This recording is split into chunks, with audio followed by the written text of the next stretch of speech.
Last night, Joe Saunders, a masterful effort, an Arizona 6-1 win. Only Jesus Guzman's ninth inning homer spoiling Saunders' shutout.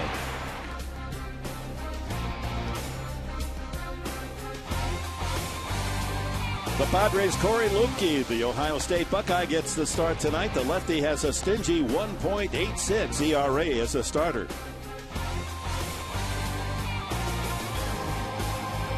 Be alert, baseball on its way. Make your catch at PETCO.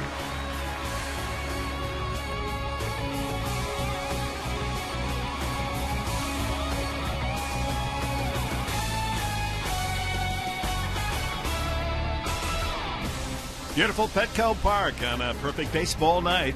And that's a norm, isn't it, here in the middle of summer as the San Diego Padres host the Arizona Diamondbacks, Game 2 of this 3-game series. And good evening, everyone, along with Hall of Famer Tony Gwynn, Mark Grant, Dick Enberg. Pleased that you're with us as the Diamondbacks, with the win last night and the loss by the Giants, are only 3 games out of first place, and they're going to send out one of the top pitchers in all of baseball against the Padres tonight. Yeah, last night it was Joe Saunders who twirled the gem, the left-hander for the D-backs, and tonight it's going to be Ian Kennedy. But collectively, the starters and the pitchers in general have been doing a great job. Starters in particular, these guys go deep into the ball game. They are not walking a lot of the opposing hitters. And one mindset that they do have says, you know, we've got to go deep because our bullpen is ranked 13th in the National League. And these starters for the Diamondbacks, more 100-pitch outings than any other team in the National League. But they've been doing well the last 10 games. Yeah, and last night Joe Saunders did a great job pitching off speed early in the count, challenging the guys late in the count. And I kind of expect the same thing from Ian Kennedy tonight. He's good fastball, but a good changeup, good breaking ball, and he's going to mix that in. Padre hitters, again, are going to have to be patient, try to make him throw strikes, and if they can do that, you can get something good to hit. You have to root for a young pitcher like Kennedy. He's only 26 years of age, was a start at the University of Southern California, signed by the Yankees as a top draft pick, and then had not only shoulder problems but an aneurysm in the shoulder, missed most of a year and a half. The Yankees trade him to Arizona, and the Diamondbacks didn't know what kind of picture they were going to get. And you know what? They got to feel pretty happy with the job that he's done this year, because I don't think anybody expected him to be as good as he's been, but, you know, sometimes you get your confidence getting a chance to pitch, and now, you know, one of the best pitchers in the National League. And one other thing about Kennedy is that it's something that doesn't show up on the stat sheet. He's got some guts. He goes right after hitters. He's not afraid to pound that strike zone. So the Diamondbacks with a 6-1 win last night. The Padres try to draw even in the series tonight. Let's look at the pitching matchup. We have a couple of collegians on the mound. Kennedy, a former USC Trojan, against the Padres' former Ohio State Buckeye, Corey Luebke. And Luebke has pitched outstanding ball as a starter. This is his 6th outing as a starting pitcher. And our pitching matchup brought to you by Discount Tire, where America saves on tires. A pair of 26-year-olds on the mound tonight. Luebke against Kennedy.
back into Petco Park, and the Padres starting pitcher tonight, Corey Lupke. And here's the left-hander's profile, brought to you by your San Diego County Cadillac dealer. Stop in for an attractive lease or purchase offer. 3 and 4, a bit misleading. You look at the ERA and the batting average against, and that tells you the story of the effectiveness of this 26-year-old from Maria Stein, Ohio, near Dayton. And as a starter, he's 2 and 2 with a 1.86 ERA. You couldn't ask more of Lupke as he gets it underway. A fastball for a strike to Willie Bloomquist. The key to the Arizona win last night, 6-1, was Bloomquist and Kelly Johnson, who follows. They had 6 hits between them. Lupke quickly ahead, 0-2. It's amazing how a year turns out, huh? Joe Thatcher goes down. They need a lefty. He does a great job in the bullpen, and he has been fabulous, like you said, Dick, in that starting rotation. It's good to see. Another left-hander, Clayton Richard, goes on the shelf, and so Lupke becomes the starter. 1-2. Bloomquist inheriting the shortstop position with Stephen Drew out for the season with that broken ankle.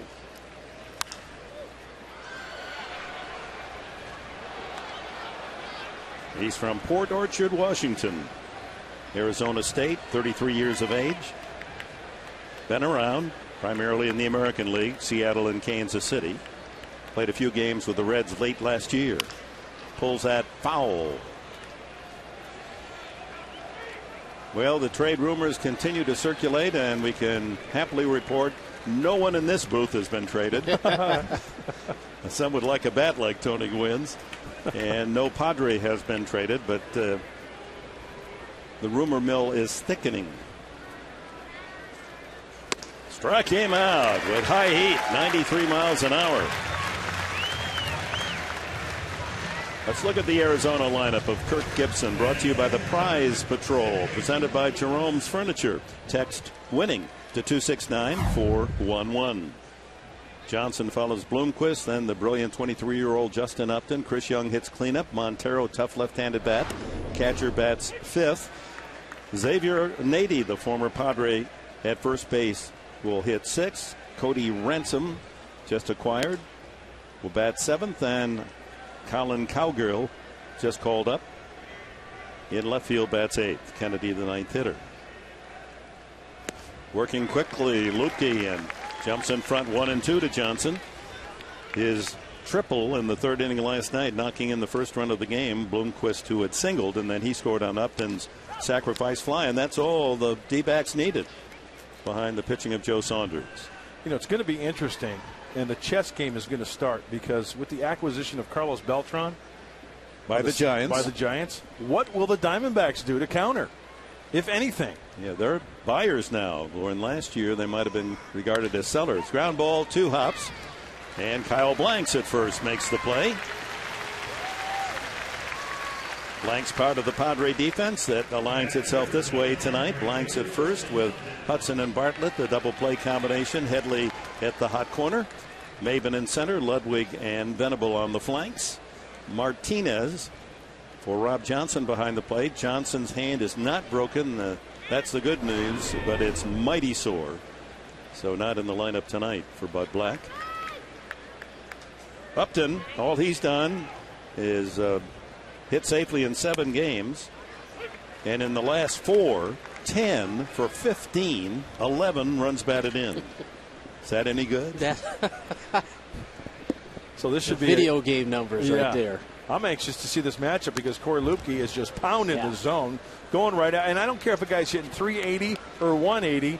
He is going after him like it's his last hitter he's ever going to face. The curveball is getting better. The changeup is getting better. And as I said about Ian Kennedy, Corey Lupke, he's got some stones as well. Upton with his 18th homer last night. He has 50 extra base hits. That leads the National League. And he takes low and inside 1-2.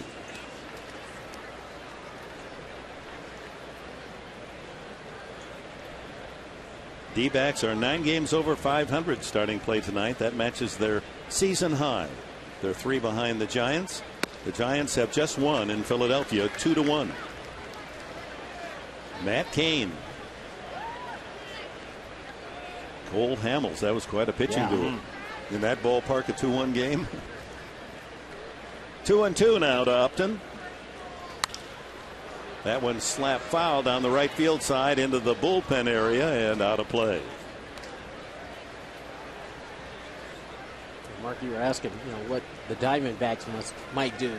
And that's a good question, because they have some pieces in the minor leagues that I'm sure a team would like to have. But when you look at this team, the pitching's been pretty good. Their bullpen is much better. They've got good team speed. They play pretty good defense.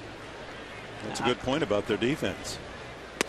That's on the inside corner, strike 3. And Lupke, a very impressive 1-2-3 first inning, striking out Blomquist and Upton. Padres come up in the home half of the first. Venable, Bartlett, and Headley.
Six feet tall, 190. He's not imposing physically, but terrific stuff.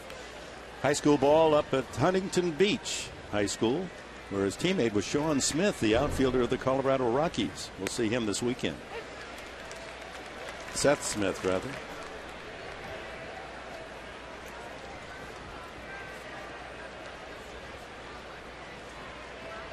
Venable checks in at 249.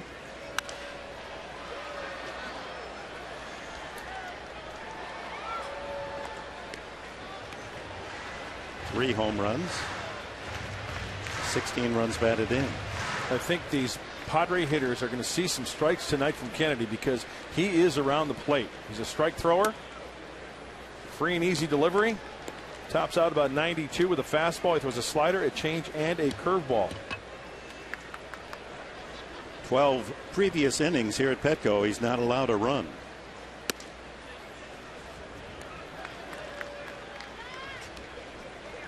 Two balls, two strikes. Right-handers hitting only 205 off him this year. Combined hitters only 232. That one gets away. Venable sprinting toward first. The throw. Does he stay in the bag? Yes. Nady able to keep a toe on the bag on the quick throw from catcher Montero. Got a late start, did Venable, or he might have legged that out. I thought he fouled this ball off, but it's a changeup and goes off Montero's glove and it ricochets right off the pad. And you know, Tony, I was thinking the same thing, and it looks like Nady does stay in the bag. Just long enough. He drags off, but by that time he had captured the ball. Bud Black doesn't necessarily agree and lets his old teammate at San Diego State, Kerwin Danley, know. And the reason why I thought it was a foul tip, after looking at that replay, I heard two ticks. Yeah, I did too. And then after the replay, I think I heard the catcher's glove that it may have hit Dana Demuth's shin guard or just grazed his shin guard or pants. Jason Bartlett steps in and fouls it away. Bartlett at 245. Let's listen. Yeah, I think that's exactly what it was. I thought he fouled that off, but obviously when you're swinging a bat, you know if you tip it or not. And he took off running.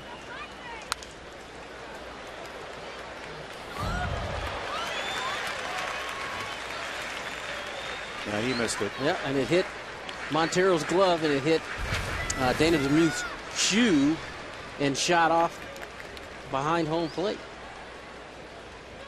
That was the double sound. Line drive. That's going to fall for a base hit in front of Justin Upton, and Bartlett has the first hit of the game. As we check the Padres starting lineup for Harry Bud Black tonight, brought to you by Evans Tire and Service Centers, home with the free alignment. After Venable and Bartlett, it's Headley, the top hitter, Ludwig, the top run producer. Cameron Maybin had his 10-game hitting streaks snapped last night. Cal Blanks at first. Orlando Hudson brings the switch hitting talent to the 7th spot in the order. Luis Martinez looking for his first major league hit, bats 8th, and then Lupke also seeking his first major league base hit. Headley, a couple of base hits last night, raising his average up over 300. Second in RBIs on the team with 35.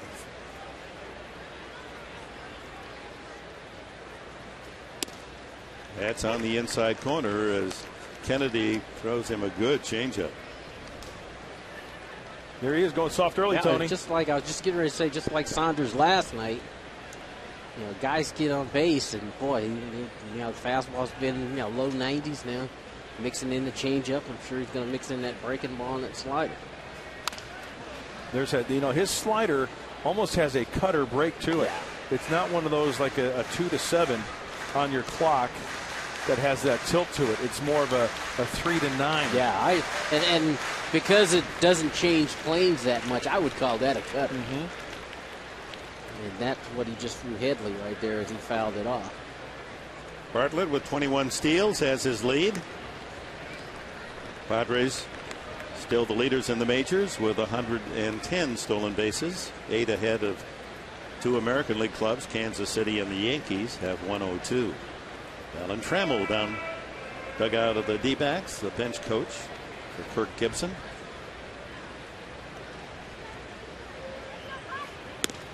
On the outside corner, curveball. So a couple of strikeouts in the first inning for Corey Lupke, and now 2 strikeouts for Kennedy.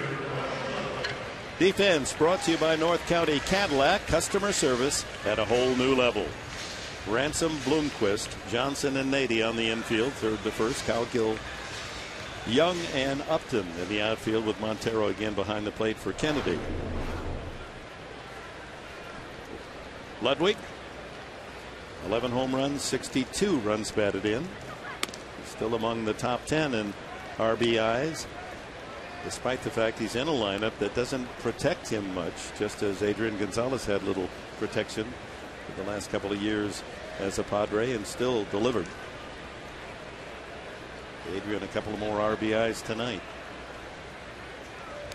Is that Dick 100 already? Is that any surprise? No, not at all. They knew they were getting Yes. a really good player. They didn't realize they were getting a great player. Well, see, that's the thing. I mean, we've watched Adrian here in this ballpark, and then you put him in a ballpark like Fenway, and his offensive skills are tailor-made for that ballpark. Ground ball sharply to third. Deep at third is Ransom. The long throw, a strike across to Nady. And that's it for the Padres in the first inning. No runs a hit. And a man left. On to the second. No score.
Miguel Montero and Xavier Nady to bat against Lupke here in the second.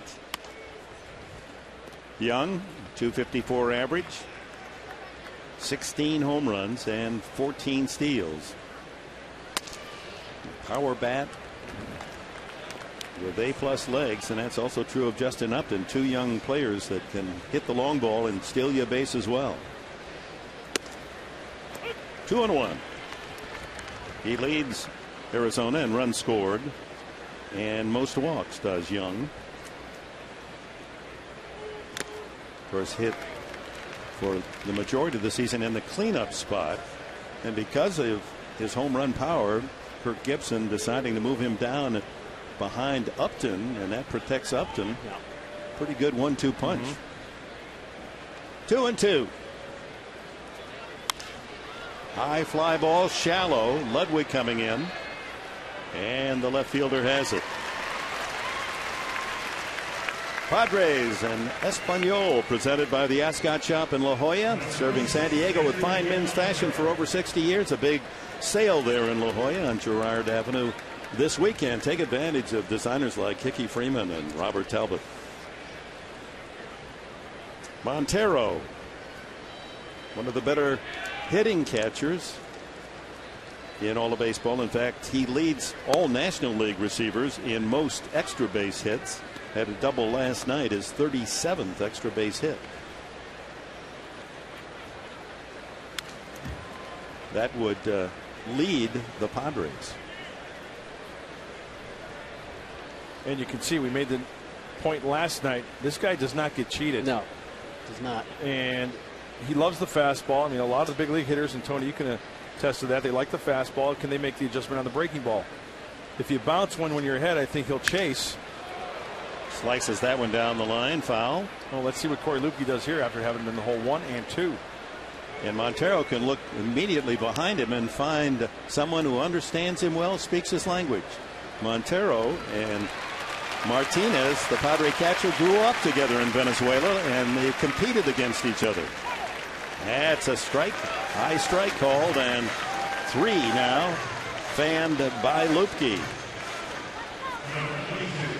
2 of them on called third strikes. Lupke just looks impressive here. He's not backing down. He's going right at him. Fastball, top of the strike zone, outside part of the plate.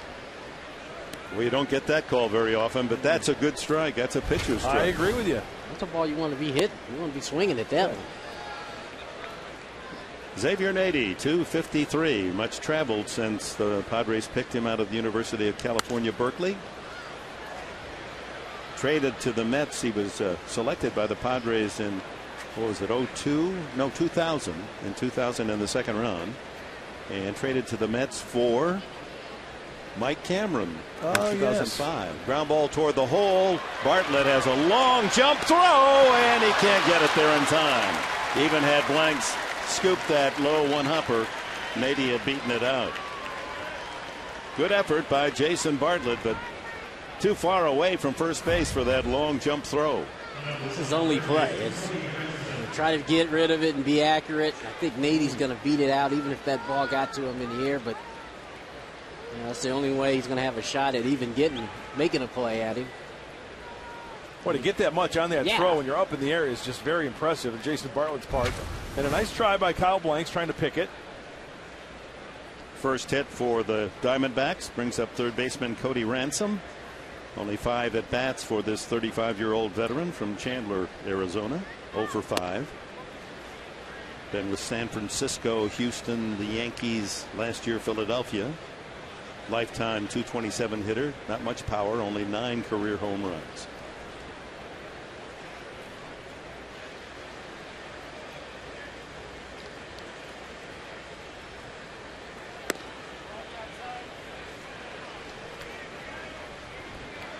Two and 0 the count. That one barely missing for Lupke.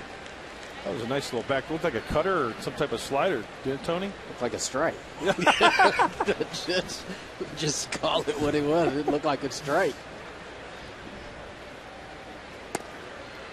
And he falls behind 3-0. The first time that Lupke has not been in charge of the count.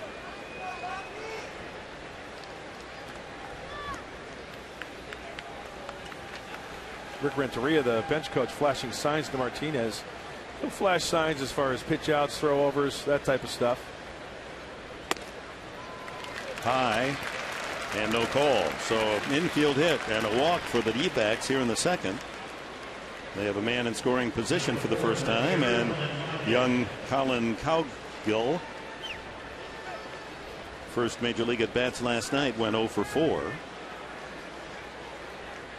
after being called up from Reno, where he was hitting .354. There are his numbers with power. Former Kentucky Wildcat, all SEC player.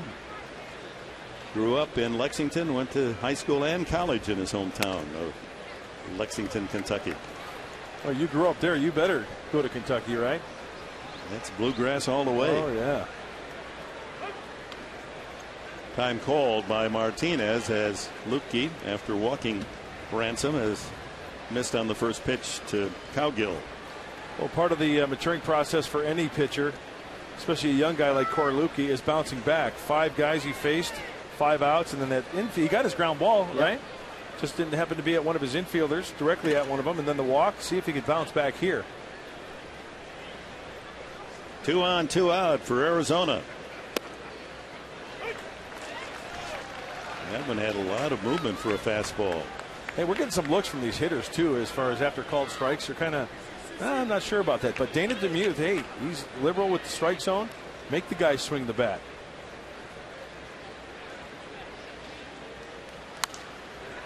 He takes a good rip, this young guy. Not very tall. He's only 5'9", but stockily built. Along with being a star player at Kentucky, an academic All-America. I say go up the ladder here with a fastball. Calling that high strike. Roll to the right side to Blanks. Easy play for the big guy. That's it for the D-backs in the second. No runs, a hit, they leave 2.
And if you join in before August 26, you'll receive 5 complimentary tickets to games this season. Then you can sample great seats, enjoy all the exciting benefits of being a Padres season ticket holder. Don't miss out. Call 619-795-5555. Tell the Padres I'm in for 2012. Cameron Maybin, Kyle Blanks, Orlando Hudson to face Kennedy here in the second. Good cut by Maybin at a fastball at 89. Had his 10-game streak snapped last night, but has really done a good job of cutting down his strikeouts, making better contact, and of course a serious threat on base to steal. Tough to throw out. Line drive center field. Charging is Young, and he has to play it on a hop. Well, MAYBIN, after going 0 for 4 last night, a solid single his first at bat tonight. And he'll bear watching closely. Nice swing by Cameron MAYBIN. I think Chris Young thought he could catch this ball, and I think if he kept coming, he might have had a chance to maybe shoestring that, but didn't want to take a chance early in the game, so he just lets it fall in front of him, and now MAYBIN's a threat to possibly steal second here. Kyle Blanks 2 for 13 since being recalled from Tucson. Takes a fastball for a strike. You know, with that line drive, Tony, I wanted to ask you, what's it like when you have that line drive as a right fielder right at you? And I know that situation dictates what you do, but did you have a thought like, hey, when in doubt, I'm going to play it safely and keep it in front of me? When in doubt, you know, nobody on, I would have taken a chance early in the game. Take a shot at it. You know, you just keep on coming, and if you have to short hop it, you try to short hop it in the sense that if it gets, you know, if it bounces, you can still keep it in front. And that ball was right at him, and you know, you've got to make that decision. It's got to be a quick decision. You can't hesitate. Throws him a curveball, lays off 1-1.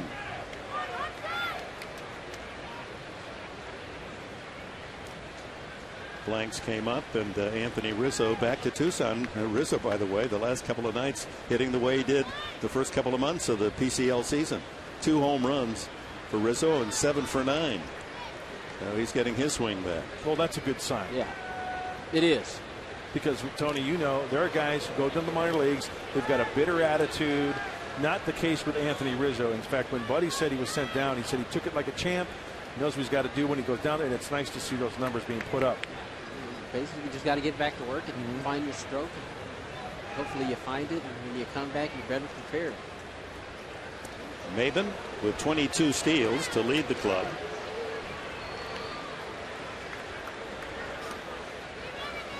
Had a little bit of Luke Yoder's infield soil in his in and out of his uniform, down into it. When you get a base stealer on, that's what pitchers love to do. They love to see you diving back into that dirt.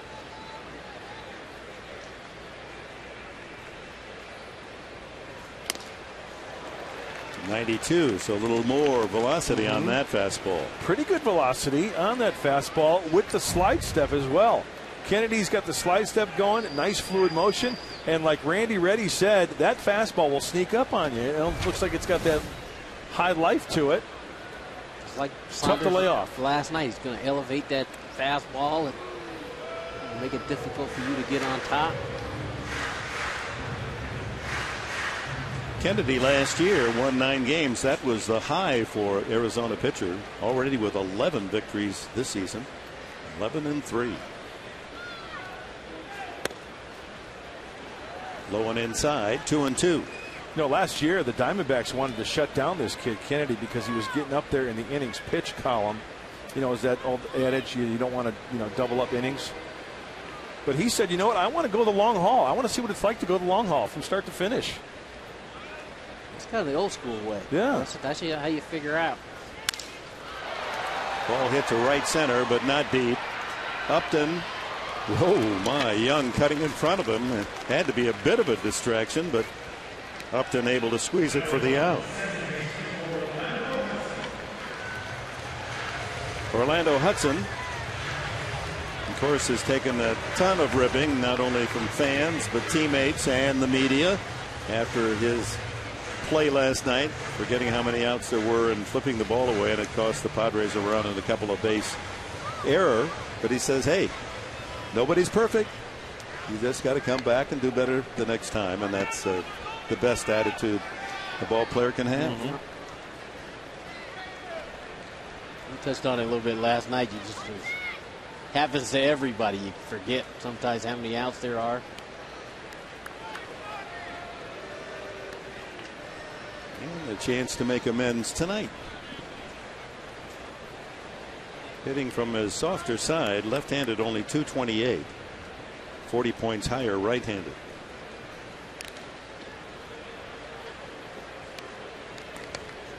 Left-handed batter up there. It's less likely MAYBIN stealing. Try to keep that right side open. Yep.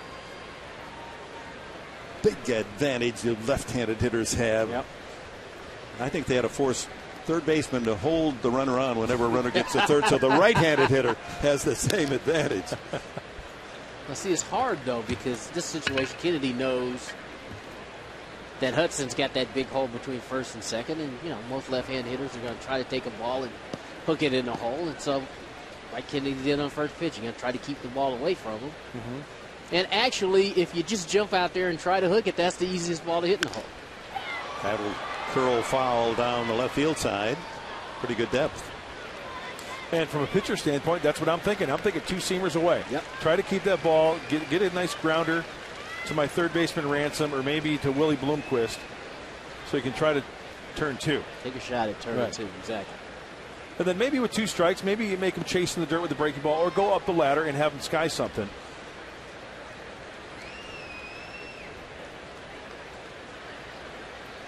Runner goes, and it's fouled away. If you notice, Kennedy also with MAYBIN out front, he's been throwing a lot of fastballs. Yep, and he's throwing fastballs from the slide step, but again, like he did with Blanks, he got 1-1, and he threw the fastball up in the zone. Yes, that's the pitch he was looking for, but it really wasn't a strike, and you know, Hudson tried to get on top of him, but fouled it off. And we see now, you know, what will he do now? Will he come back with the breaking ball away, or he go up the ladder again?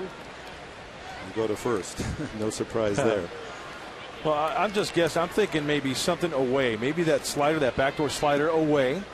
That might be a good selection. Nady holding on MAYBIN. A good lead for Cameron. He goes. Outside, Montero's throw, and MAYBIN steals easily. Number 23. Another fastball. It's basically a pitch out. It's a fastball away. Montero gives him a good pitch to throw, but it's on the shortstop side of second base, and MAYBIN easily. Not only is he in scoring position, but chalk up another King Stallman stolen base for Daddy Longlegs.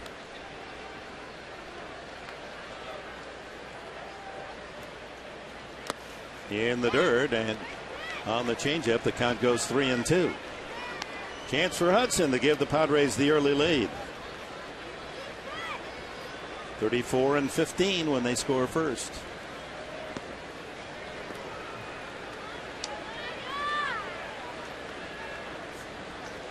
Shortstop Bloomquist tucking in behind MAYBIN at second base, trying to hold him close. Now backs off. Struck him out. Another changeup. Well, that's a good pitch. Yep. Third strikeout for Kennedy.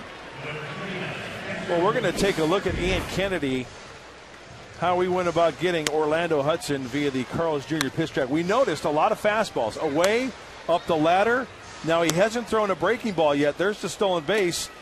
He spits on that one, but the equalizer, how about the changeup right down the middle? It looks like a fastball. Yep. Because he had a ton of fastballs at bat. It just took a little bit off that changeup, and that was the difference. And the other thing was, you touched on it, he threw a lot of fastballs, hadn't seen the changeup, hadn't thrown it to him. Martinez seeking his first big league hit. Spot here to pick up his first major league RBI. 0 for 3 in his limited time with the big club. Grew up in Miami. Played his college ball in Kentucky at a small Cumberland University. Grew up idolizing Ivan Rodriguez. He's getting close to 3,000 hits. On the outside corner, and quickly ahead on the count is Kennedy.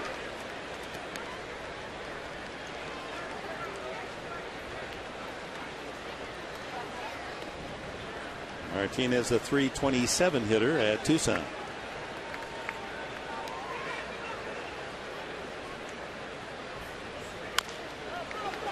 It's off his front foot foul. Now MAYBIN back to second base. 2 outs here in the second. Ian Kennedy, outstanding all year long, and he's fresh from his last outing, a 4-0 win against the Brewers. He went 7 innings, allowed just 4 hits.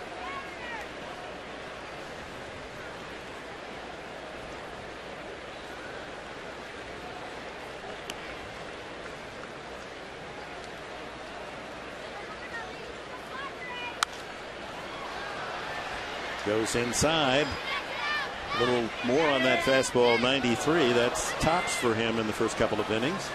You talk about a guy carrying it over from last year to this year. Since August 10th of last year till now, Ian Kennedy, 14-4 record with a 2.92 ERA. That's some serious pitching right there. And he's earned his way to the top of the rotation for Arizona. You combine him with a man we'll see tomorrow night, Daniel Hudson. He has 10 wins already.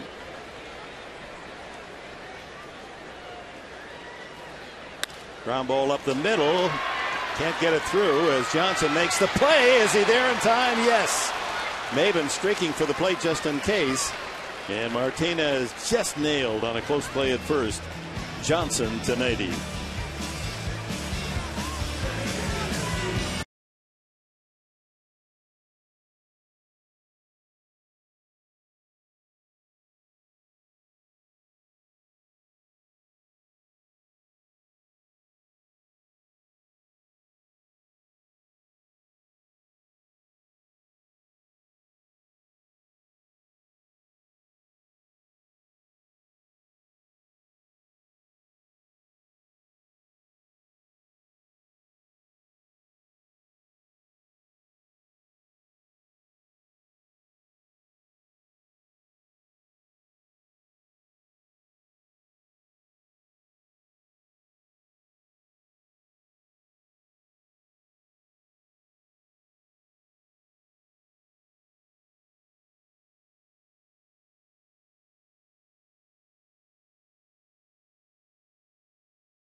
Trevor Hoffman retirement August 21st. Don't miss out.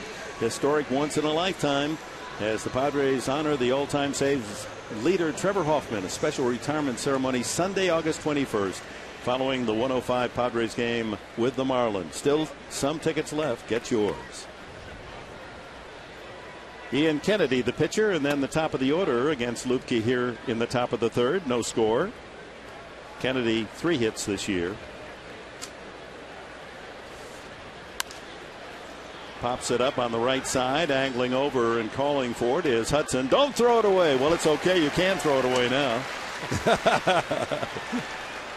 Well, the shortstop Bloomquist comes up, and he's in the lineup because of a tragic injury. This is Stephen Drew just a week ago sliding into home plate and fracture his right ankle. And so his season is over. The talented young shortstop for the Diamondbacks.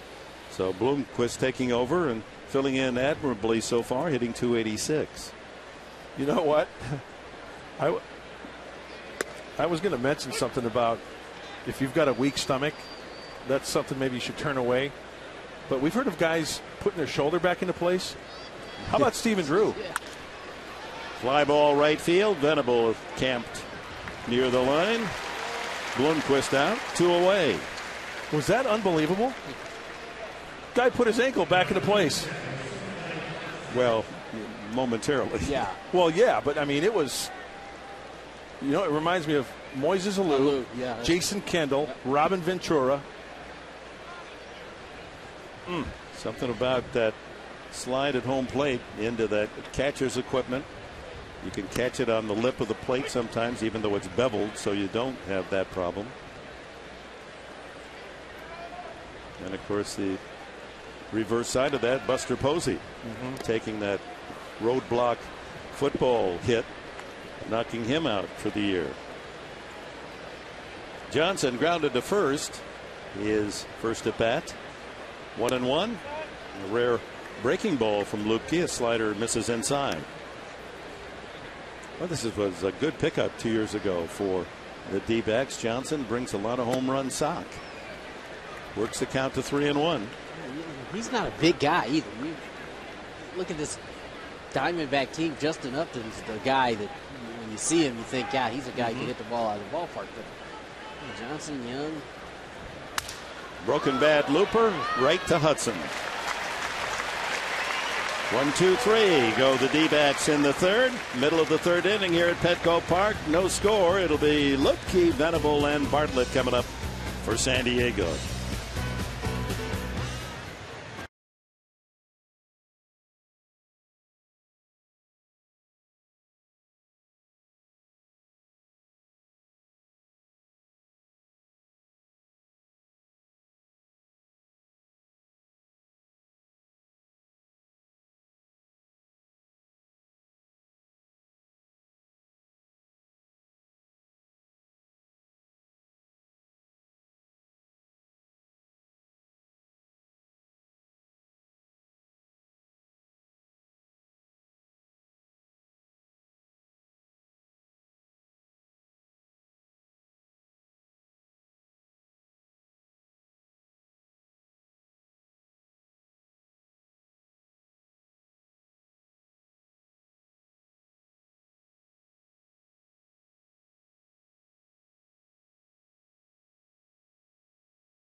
Honda dealers of San Diego County. Stop by and test drive the all-new redesigned 2012 Civic and check out all the latest offers on the full lineup of Hondas. With Tony Gwynn, Mark Grant, Dick Enberg, bottom of the third inning we go. No score. Lupke takes a strike. 0-for-18 in his major league career as a hitter. Still looking for that first one, huh? Looks like he can swing the bat okay, huh? And he swings it here. Chops one wide to third. Good range by Ransom, and he almost pulls Nady off the bag. Nady again doing the toe dance for the putout. Well, this is the dog days of summer, Petco Park, with almost 1,000 dogs parading before the game today in all sizes and baseball attire. Aw, little beagle. How about that, huh? Nice. And we even had skateboarding bulldog Tillman throw out the first pitch. Ceremonial first pitch. Well, actually, the ball was on his back. He ran up and sat on home plate, but as well as most of us could do. Change up. Oh, nothing like a loyal beagle. They're all out there in the park at the park, all well behaved. And they're all Padre fans. Venable struck out his first time up and falls behind 0-2. Kennedy's allowed a couple of hits. Bartlett line single to right and Maybin's line single to center. Hey, come on now. Chop right back to Kennedy, and the rest is easy. You have a dog, Mark? I do. He's a yellow lab, and his name is Chunk. Now here's the first pitch by the fabled Tillman, the skateboarding bulldog. Come on, hubba, hubba.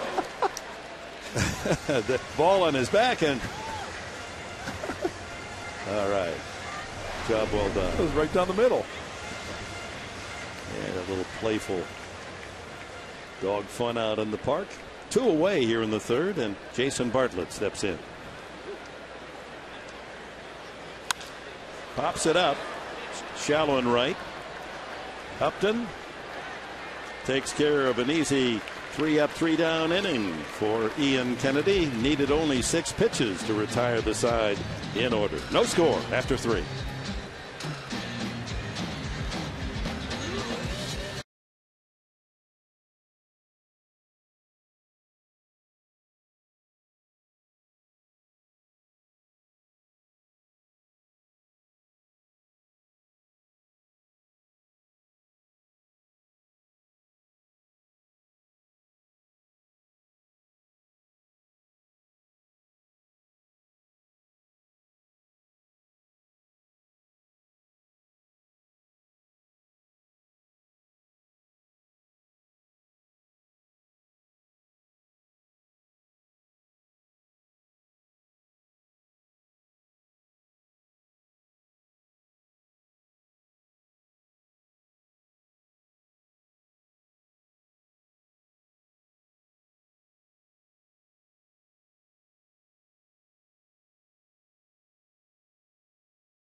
Top of the fourth. Lupke has allowed just 1 base hit, an infield single by Xavier Nady, and Kennedy 2 base hits. So a pitcher's duel underway here at Petco. Upton struck out, took a 3rd strike, hits this one high and deep to left center field. A long run for MAYBIN, and he can't get there. It's in the bullpen again. Upton has homered back-to-back games. That's number 19. And Arizona leads 1-0. What a jolt he puts into the ball. What a swing. Yeah, I was going to mention now the second time around for Corey Lukey and the Diamondbacks, it was a 1-0 fastball, I believe. He got it elevated outer half. He wanted it down. Quick to the baseball and the trajectory of the ball off that bat. That ball goes a long way towards the back of the bullpen. Boy, that's such a controlled, tight swing, isn't it? Not a whole lot of effort. You know, it's a real short stroke. Lined a bullet in the left center for a home run last night, and this one goes into the Padre bullpen. That's as good a looking right-handed swing as I've seen all year long. I mean, it just looks like that ball is going to be punished the way he delivers on contact. 1-0 Arizona. Chris Young fouls this one into the glove of Martinez. And for the D-backs, that is home run number 116. They lead the National League. 2 more than Atlanta and Milwaukee. And how will Corey Lukey react after giving up the long ball? A solo shot. That's a good way to react. Strikes out Young. Number 4.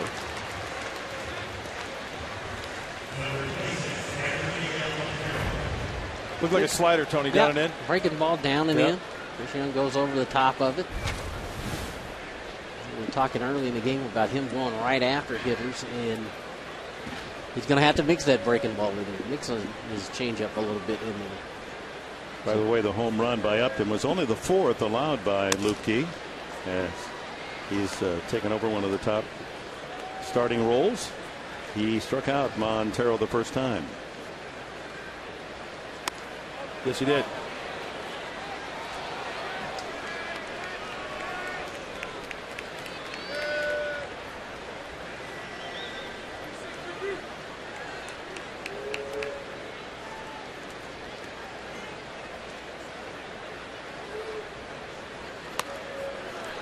high heat, and he's very late on that swing. The one thing I've noticed about Corey Luebke is that he pitches with serious conviction. He pounds the zone. It looks like Martinez wanted that ball up, and if you miss up, that's fine. Yeah. You're really not going to get hurt. And especially he's ahead in the camp. I mean, the hitter's ahead in the camp 2-0. He's obviously looking for a fastball. It just goes up the ladder a little bit. 2-2, and that just misses. He called that pitch earlier, strike. Yeah, exact same pitch. Montero has produced 12 home runs, 54 runs batted in. Struck him out. Number 5 for Luebke. 2 away here in the 4th. Time for tonight's trivia question, brought to you by AT&T Wireless. Tonight's question here at PETCO Park: who had the winning hit in the very first game in this ballpark? PETCO Park, the very first game-winning hit. We'll give you a hint. That man is in uniform tonight. Xavier Nady, infield hit to deep short his first time. In for a strike, a slider. Luebke gets that ball, gets his sign, and he goes back to work. Way upstairs. Arizona made a minor move. They released Willie Mo Pena, and he was picked up immediately by the Seattle Mariners.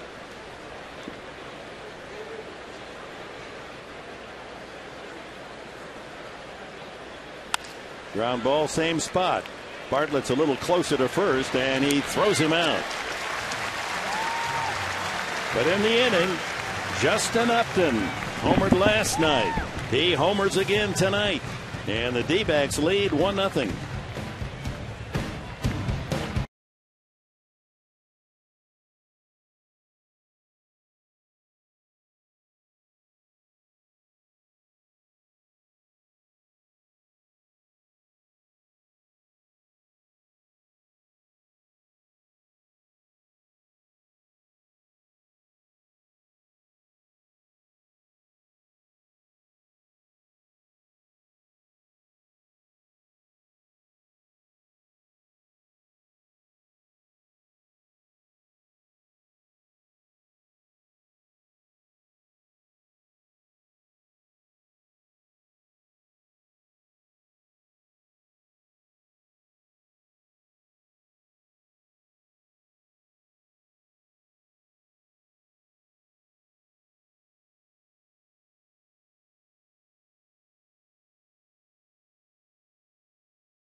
Ian Kennedy, working with a 1-0 lead, faces Chase Headley, then Ryan Ludwig and Cameron MAYBIN here in the Padre half of the 4th inning. Headley struck out, took a 3rd strike his first time.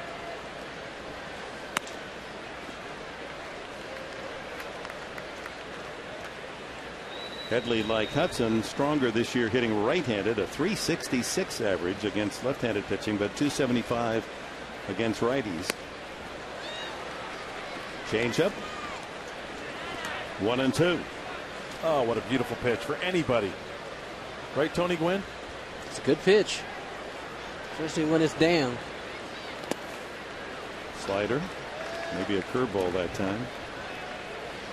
So he's got all the pitches, yeah. Kennedy. Enough on the fastball that you have to honor it, and then mixing in the changeup and the breaking ball. Another changeup.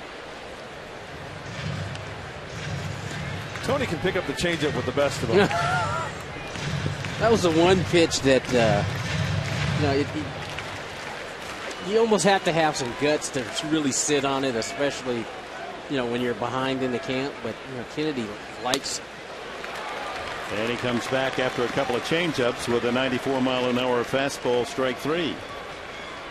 That is 4 strikeouts for Kennedy. Time for the AT&T Wireless Trivia answer. Who hit the first game-winning hit in the history of Petco Park? And the answer is Sean Burroughs. Burroughs now on the bench for the Arizona Diamondbacks, making a career comeback. Out of baseball for a couple, 3 years. Self-admitted problems with drugs. And given a second life by Kevin Towers, who selected him in the first round. Star all of his life. Remember, Little League All-Star. His dad, most valuable player in the American League, Jeff Burroughs.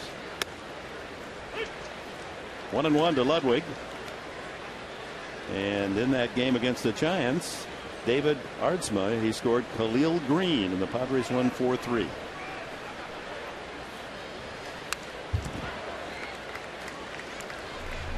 And here's evidence of Burroughs with the game winner. Well, first, that's the first pitch at Petco and all the flash bulbs, and then going the other way. You can identify with that, Tony. Just the job done.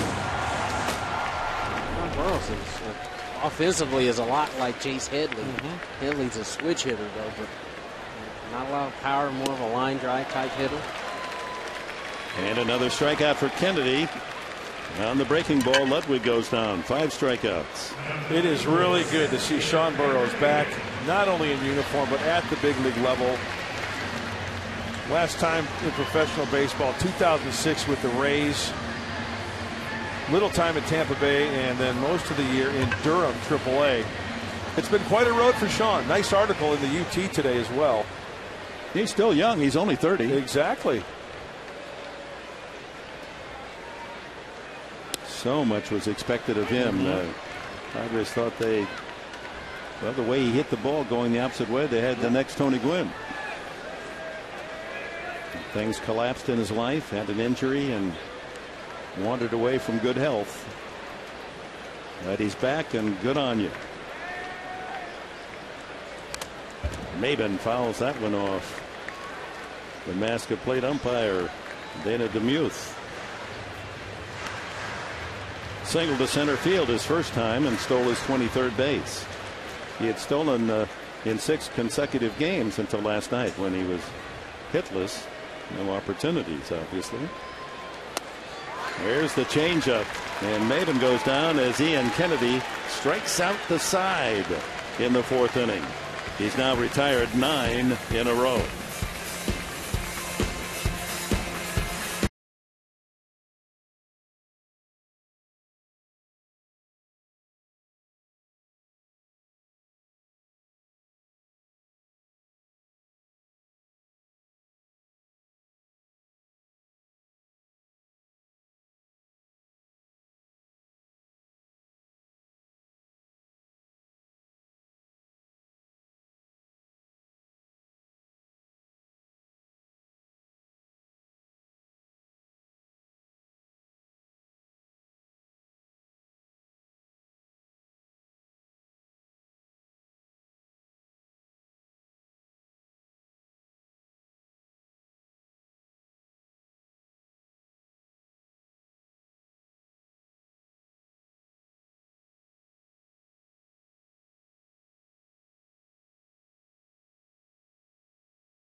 From San Diego, mid-game recap brought to you by Murray Lamper Construction. Hey, folks, it's time to improve your home.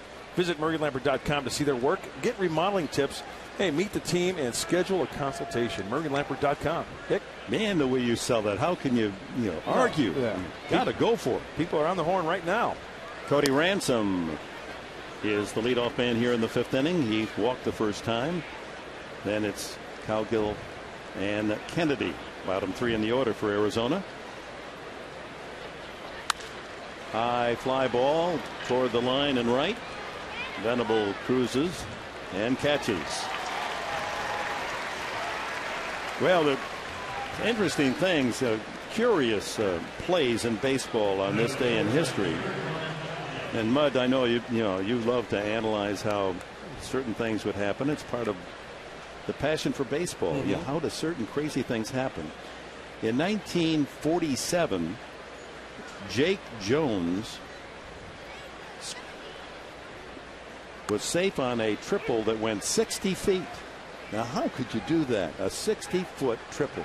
I'm guessing the first thing that comes to mind is, was there an argument that ensued and they were talking to the umpire so much that he just kept running and running? No, that's a good guess. No, that's a good guess. Tony, you want to take a shot at it? No, 60 feet, no. What rule in the book gives you 3 bases?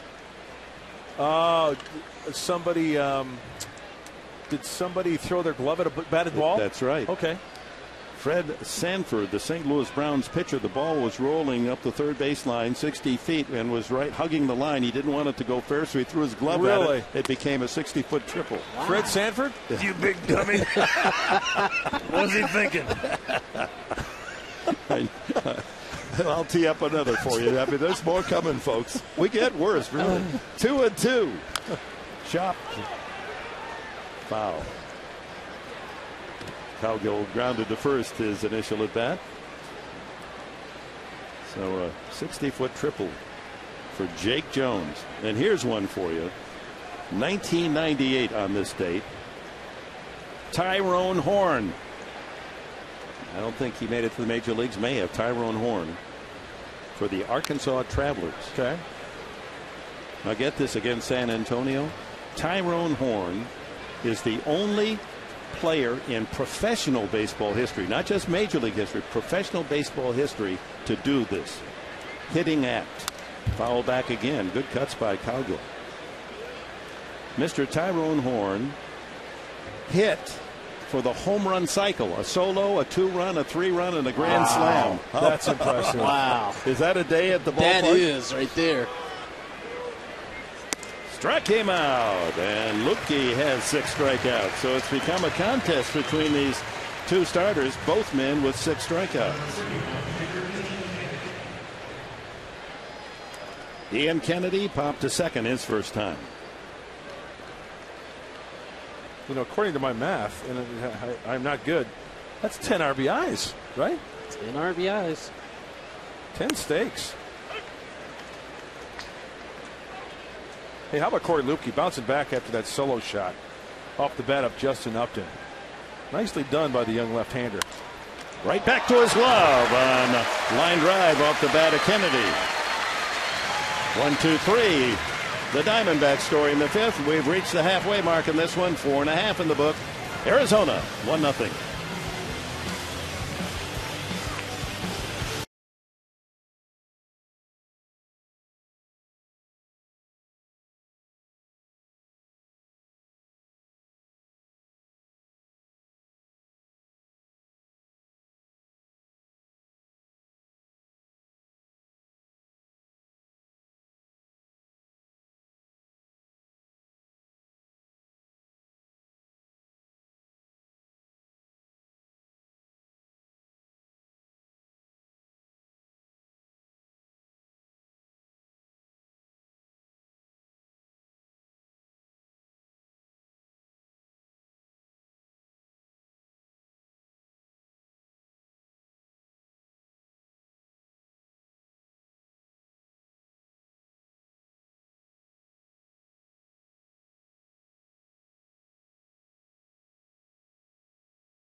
For home run inning presented by Harris Rincon Casino.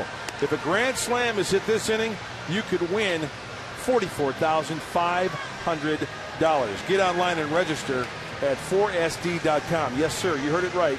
$44,500. We need pillows full of Padres for that to happen. That's right. Now, I'm curious. Do you have to enter every night to be eligible, or once you enter, are you in for the whole season? I think you are in once you register. So, for all season long. That's a good, how can you miss? Absolutely. Well, Kyle Blank starts it in the bottom of the 5th inning, and off-speed curveball inside. 9 in a row retired by Kennedy since the leadoff single by MAYBIN back in the 2nd inning. And struck out the side in the last inning, the 4th. Well, we had a big moment in baseball today. No-hitter, the Angels' Irvin Santana. Just missed on a slider outside corner.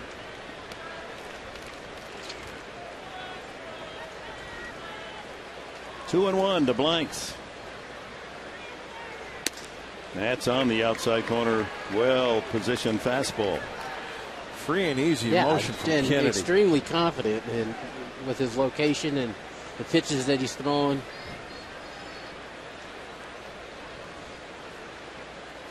Change up. That's 4 consecutive strikeouts. 7 now on the night for Kennedy. Well, here is that Santana no-hitter. 3rd of the year in the big leagues. He no-hit the Cleveland Indians. And the first for an Angels since 1984 Mike Witt's no-hitter. So Irvin Santana joins Justin Verlander and Francisco Liriano, the other 2 to throw no-nos this year. Hudson, he struck out his first time. So 13 outs in the game for Kennedy, 7 of them strikeouts. Kennedy's really got his stuff working, trusting his stuff. The changeup's been good. That's been his out pitch here in these last 4 hitters that he's faced. He struck them all out. Changeup's been the pitch. Oh, he wanted to call that a strike. Yeah, fastball that somehow eluded the black on the outside of the corner. Good thing for the Padres, they're only down on run. So high strike. 2-2. Another changeup.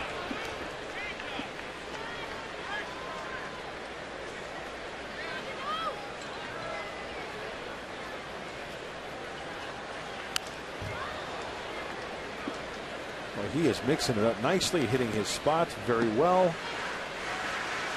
Hasn't walked a man. Same delivery every pitch, right? Changeup, slider, curveball. Same delivery, same arm slot, same arm speed. Check swing foul at the plate. So Joe Saunders, who had a reputation of walking more than the average, in fact 9th most walks allowed in the National League, didn't walk a man until the 7th last night, and that was the only man he lost to Norfia. And now no walks tonight from Kennedy. It looks like he's just been able to keep his rhythm here, because after MAYBIN got the base hit in the 2nd inning, he's been trying to wind up since the 3rd, and he's just been able to get all his pitches and put them right where he wanted to put them. Yeah, need base runners, make him work from the stretch, change that rhythm. It up a little bit. Curveball hangs, and the count full to Hudson.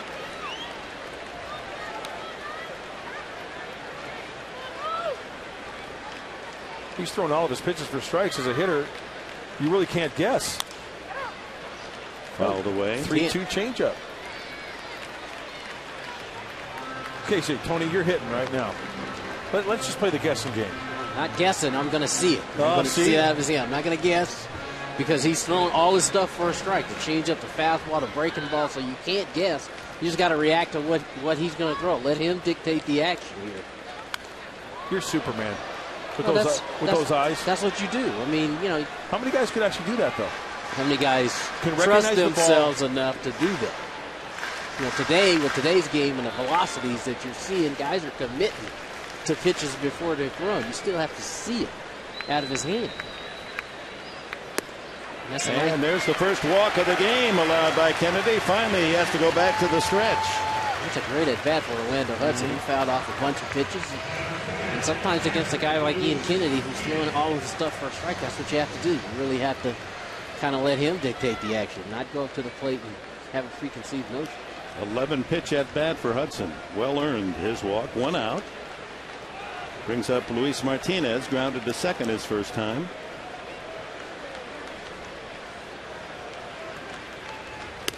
That was a ground ball by the mound, and second baseman Kelly Johnson able to range behind second and throw him out on a close play with MAYBIN at second base running with 2 outs. Well, one thing for sure tonight about Ian Kennedy, he has definitely been in contact with his pitches.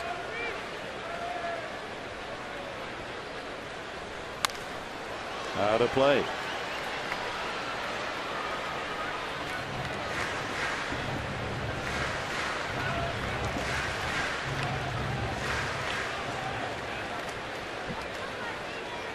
Every pitch working for him tonight. Hudson with his lead. 1 out, 2 strikes on Martinez. Hudson started the season the first couple of months. Remember, he wasn't thrown out once trying to steal and racked up a dozen steals, but hasn't run much lately. Of course, the injuries that put him on the shelf for a couple DLs influencing his eagerness to run.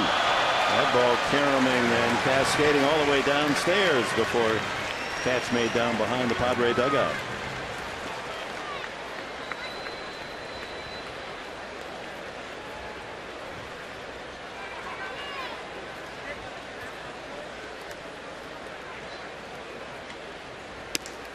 Snap throw. I almost wonder if that was a play. I was going to say that pitch was by design, I believe. Absolutely right. Almost like a pitch out. You got the front door open with the right-handed hitter. Montero gets a pitch away. Once again, fastballs with the runner on first base.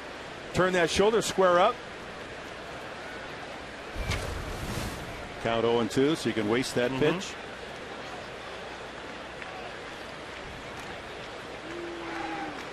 So tomorrow, folks, no television here on Channel 4 San Diego. We invite you to join the guys over on XX 1090. Matt Latos and Daniel Hudson, the scheduled starters. Matt looking for his 6th win of the year. And another foul. Good at bat for Martinez. Then the Rockies come to town Friday, Saturday, Sunday, and here are the matchups. Tim Stauffer against Jason Hamill Friday night. Aaron Harang goes for win number 10 on Saturday against Ubaldo Jimenez, and then Mosley and Nicasio on Sunday. 1-2 on Luis Martinez. 1 out. Hudson off first base. Struck him out. Another changeup. Wow. 8 strikeouts for Kennedy. That's almost illegal, that pitch. Brings up the pitcher, Corey Lupke. There's a lot of confidence in it. You see him go ahead and throw that ball right down the middle of the plate and let the arm action kind of get that hitter to bite and commit. Lupke rolled wide of third, and Ransom threw him out in the 3rd inning. It seems like Kennedy is one of those pitchers, and he has displayed it tonight. In a time of crisis, when everybody's taught, oh, you got to try harder, you got to throw harder, he tries a little easier, and he backs off just when the hitter's getting that sawdust from the handle of the bat, ready to gear it up, and throws that changeup right at you. You know what I'm saying? Is that what it says? And he screws you right into the ground. The fastball sings, but that changeup does that. Exactly. Well, you got to be able to pick up the sounds then, and then you're ready for it. 1-2 now to Lupke. Well, Kennedy, it was no surprise his talent out of Southern California, an All-America pitcher, and selected in the 1st round by the Yankees, 21st overall. But his shoulder problems and for 2 years, 2008, 2009, placed some doubt as to what his future might be. Well, he certainly has recovered from that surgery. And let's not forget about the night the kid at the plate is having as well. I mean, he's, with the one pitch. You throw that one pitch out. Corey Lupke himself has only given up 2 hits tonight, one of them being a home run. So those guys are throwing well. Yep. Kennedy was the guy in New York where it's Phil Hughes or Ian Kennedy. And they had high hopes for both of them, but decided that Hughes was the guy. Slow curveball, and it hangs inside. 2-2 to Lupke. I'm sure Arizona is real happy to have him on their staff right now. He's been their best guy this year.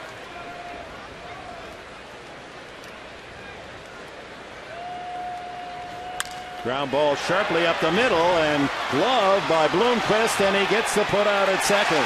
No. Called him safe. Bloomquist with a flip to the second baseman Johnson, and Hudson with 2 outs running hard, able to slide into second safe. Well, 2-seam sinker going the short way, and he pulled him off the bag. Yep. And you know what? After the second look, he never made it to the bag. Never did. We're going to rule that a single. That's a doubtful base hit, but it gives Lupke his first major league hit, so save the ball, at least for the moment. So 2 on with 2 out to Will Venable. Official score may want to take a second look at that. Seemed like a makeable play. Fastball right down the heart of the plate. Venable struck out and hit a one-hopper back to the mound. Padres with their best chance. 2 outs here, 2 on. In the 5th, need a run to tie. Another fastball. Sneaky fastball. Back-to-back fastballs here. And you know these hitters, and Tony, you can elaborate on this. They have to have that changeup in the back of their mind, and that's why it's tough to catch up and get that top hand on top of that heater. And that's exactly right. After a steady diet of punching out guys with that changeup, now he comes back with low 90s fastball. And another fastball. Now you almost got to be itchy here, thinking he's got to be throwing me the changeup now. 3 straight fastballs. And that's part of the delight of this game, the guessing game. That these are the primary characters, pitcher, batter. Who's going to win the duel?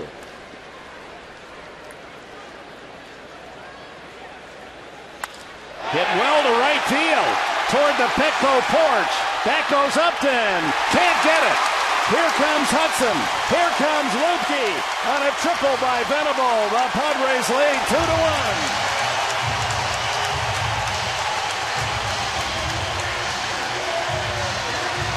Dick, you touched on it. That's the beauty of the game. Me and Kennedy had dominated with that changeup. And with one swing of the bat, Will Venable turns this game completely around from a 1-run deficit to a 1-run lead. In the hole, 1-2, and Kennedy wanted to sneak the fastball and get the hands through. You see him get his hands through, gets the barrel of the bat on the baseball, and then the race is on. Just out of the reach off the auxiliary scoreboard. Everybody's off and running. That is a key 2-out knock for Will Venable. RBI 17 and 18 for Venable, and the Padres enjoy the lead for the first time tonight. And Lupke, his infield hit, a key part of this comeback. Jason Bartlett a chance to add to that lead. He has a single and a fly ball to right going the opposite way, both at bats against Kennedy.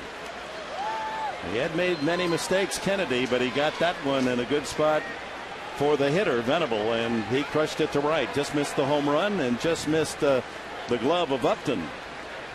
Outside. And with some good at bats, Martinez, even though he struck out, forced Kennedy to throw 6-7 pitches. Hudson walked on an 11 pitch at bat. Kennedy's count now up to 85 in the game. Bamps by the mound, shortstop Bloomquist, and he makes the play. But the Padres get a couple of runs on 2 hits and leave a man at third after 5 at PETCO. San Diego 2, Arizona 1.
By the San Diego Toyota dealers, we've got What It Takes. Toyota counting his 5 innings tonight. Lupke, 29 innings, 30 strikeouts, only 4 walks.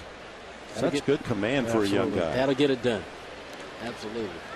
Leadoff man Bloomquist has struck out and flied to right.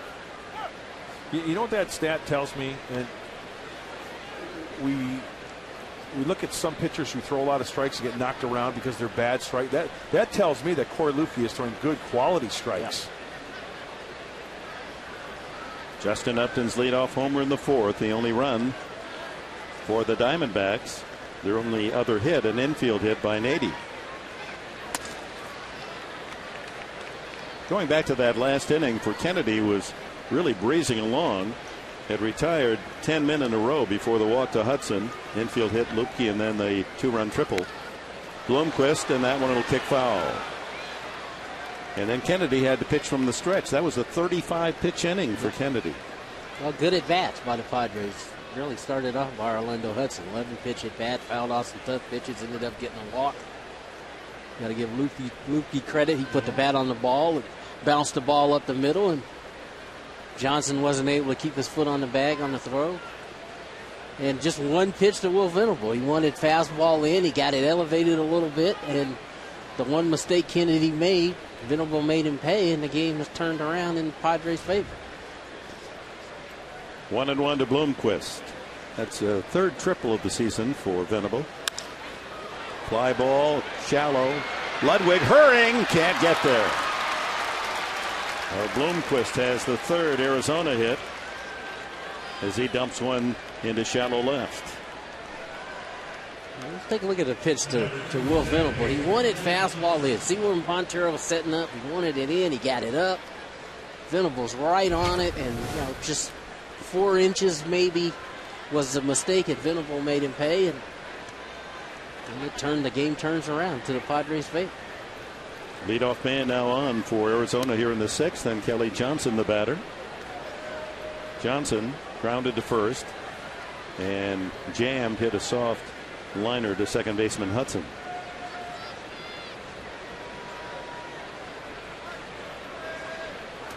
Bloomquist is a good runner. He's got 10 steals. And Lupke just an average move to first.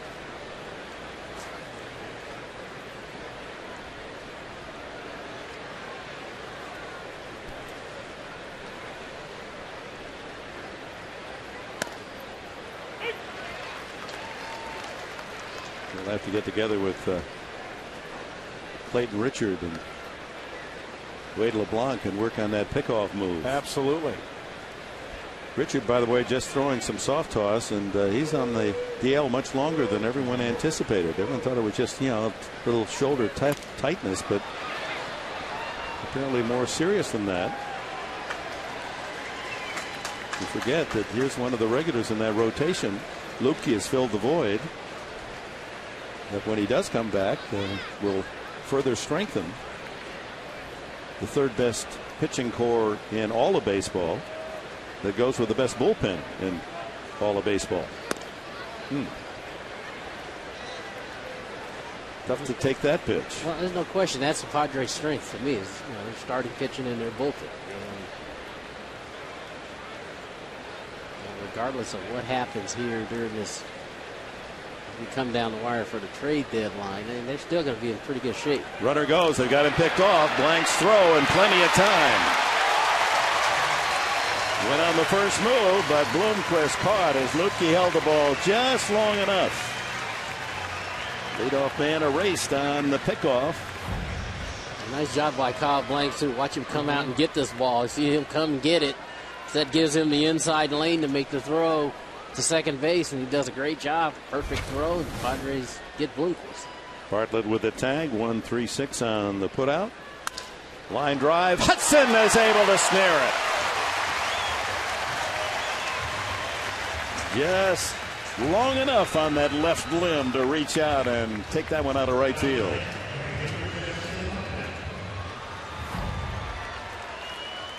The second basemen have those little tiny gloves, and see that ball go right in there, right in the pocket. That ball was hooking, too. You see a top hand off the bat of Johnson? Hey, I'll have you elaborate on that, Tony. As we look at Justin Upton, you want to watch every pitch to this guy with his power. Struck out, took a third strike, and then hit that home run into the bullpen, the Padre bullpen in the fourth. His 19th of the season for his 60th RBI. Oh, that's just a powerful right-handed swing. And, you know, just even on the follow through, he's in so much control. Look at that. He's shortened his stroke up. You can tell from like this year to last year. I mean, that's the first thing that I've noticed. Working with Don Baylor, his stroke is a lot shorter now, and that's going to enable him to do a little bit more damage. 2-strike pitch. A little high. 1-2. Upton this year has struck out 80 times. Last year, about this time, he was over 100. Yeah.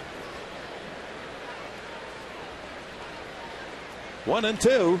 Uh-oh. This game is tied. That is way up there. Western Middle Supply Company, top tier. Not to the upper deck, but the third deck. And Upton's second home run, third of the series. Now that is a major league blast. Oh, my.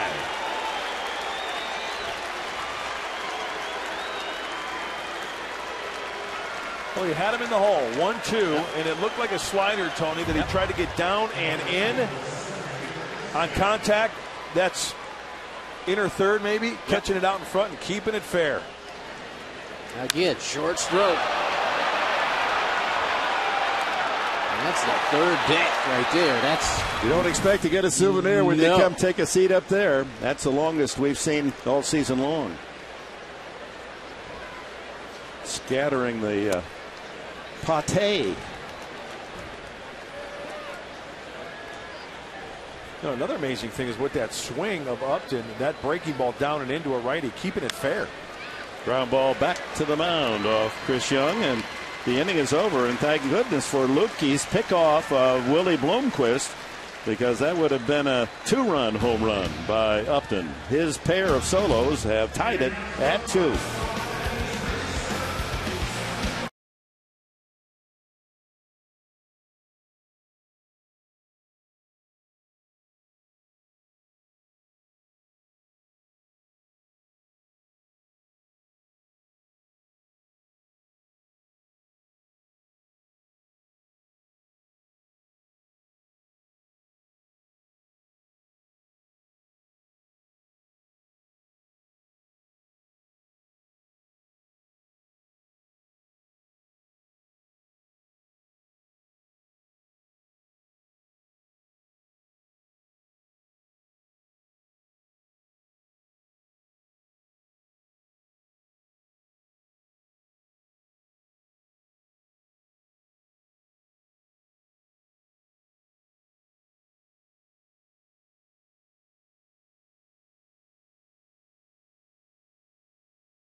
Chase Headley leads off the Padres' 6th, 2-2 tie.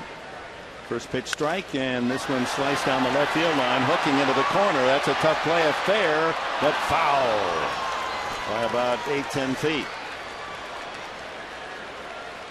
Cowgill, you run out of room running into that left field corner. Very treacherous play for a young guy that is not accustomed to working in the outfield here at Petco Park. In case you're wondering, the distance of Upton's 2 home runs, the first home run into the bullpen at 412. That last one was 433 and still going. I don't know about that. That last one. You think it was more or less? Oh, yeah.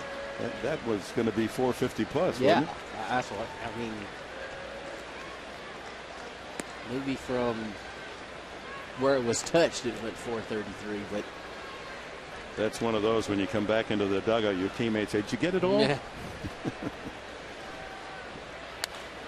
Line foul by Headley. Whoa! One of the security gentlemen trying to get out of the way of that. Chair went one way and backside the other. Hang in there. Got to charge those. Serious. Off the fist. Roll to second. Johnson over to Nady for the putout.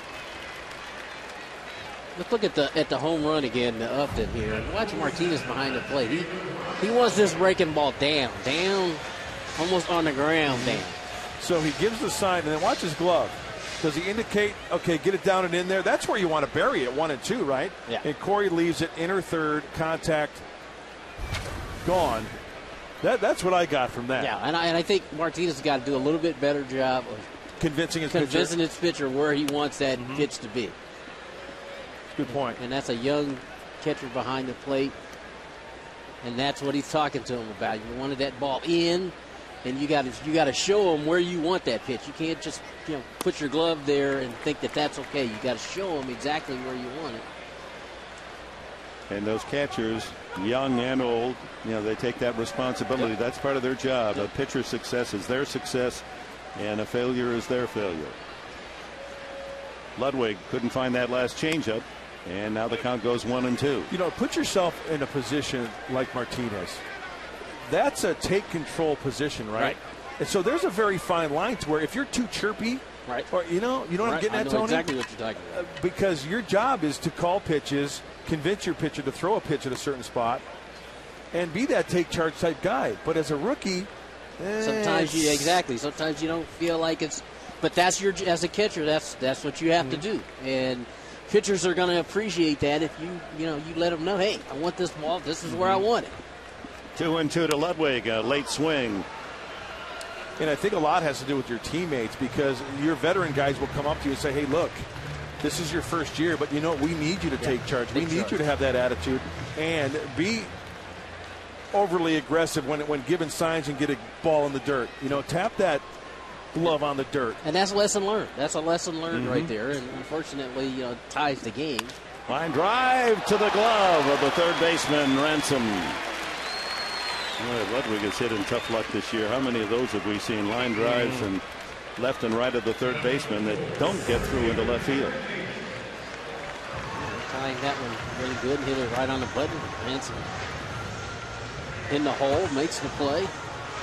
But back to that dugout scene and how, and it's what you admire so much about the dean, Bud Black, and his faculty. I mean, they're teaching constantly. Right. They don't let that moment get away. Right away to Martinez. Here's Right. a chance how you can be better next time. That's exactly right. And that's what you have to do. Long, but foul, way foul. That's Joe Carter foul. MAYBIN was slightly ahead of that changeup.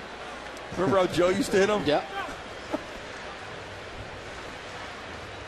I think that is such a great point, because this is a young team. You got young players on it. And you say, again, he wants that ball's got to be in. You can't make a mistake out on the plate. You got to get in there. And as a catcher, you're ahead in the count. It's an important pitch. And so that's one of those teaching lessons that you got to get across, because you know what? He's got to go back out there in the next half inning, and maybe the same situation comes up again. Another changeup. Well, if I'm going down to talk to Martinez, I'm going to say, you know where I want that next pitch? About 8 feet outside to him. And you can throw 4 of them. Throw 4 of them and put him over there at first base. Don't let him swing again. I mean, that's the kind of respect that he's earning around the league now. A 20 home run man on the 27th of July. I mean, he's looking at 30 plus home runs this year. And he's cut the strikeouts down, and he's hitting over 300, where last year about this time he's hitting about 240. Don't be afraid to walk him. MAYBIN takes inside, 2 and 2. So identical totals, 2 runs, 4 hits, no errors for both sides. 2-run triple for Venable. Swung on and missed, and another changeup strikeout. Kennedy now with 9 strikeouts in the game. He bounces back a 1-2-3 inning.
Waterfall at the main entrance as Padres baseball brought to you by Permadontics, Southern California's premier dental implant center.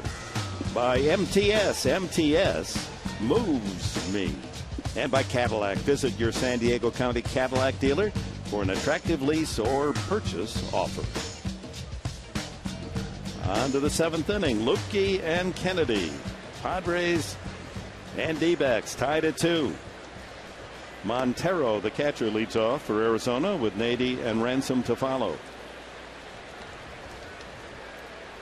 Montero, up twice, has struck out both at bats.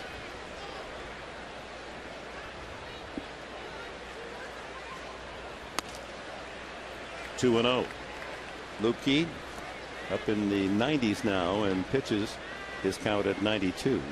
His last 3 starts, 100, 104, 110. So building up that arm strength and a nice breaking ball for a strike on his 93rd twirl.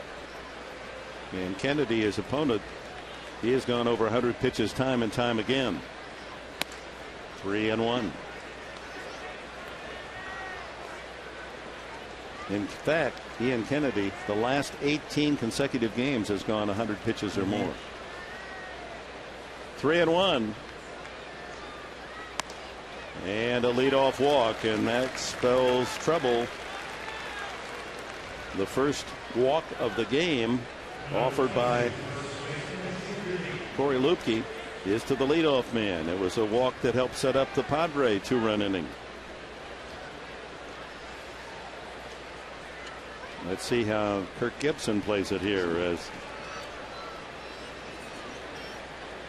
Xavier Nady steps in.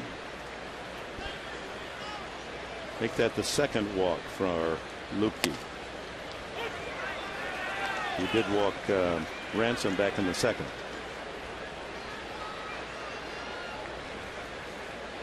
Nady, an infield hit to deep short, and he grounded the ball in the same spot. Bartlett able to get to it quicker and threw him out as Luke Gregerson gets up in the bullpen for the Padres. High fly ball deep into the corner. Ludwig has to watch out for the wall, and it's just out of his reach. Mentioned it last night, but it's worth mentioning again. Double play would be some kind of nice right here. But the Diamondbacks have grounded into the fewest double plays in the National League, so they avoid the twin killing. Isn't that stunning when you have a home run hitting team leading the league in home runs? The first thing you'd think, well, they probably hit, you know, they're big guys that don't run very fast, so they must hit into a lot of double plays, but their big guys do hit it far and run fast. 2 strikes to Nady. In fact, this Diamondback team, they'll strike out before they hit into a double play. Yeah. Third most strikeouts. Of course, that's been a pattern in Arizona. They got rid of Mark Reynolds, who was leading the world for 3 or 4 years in strikeouts.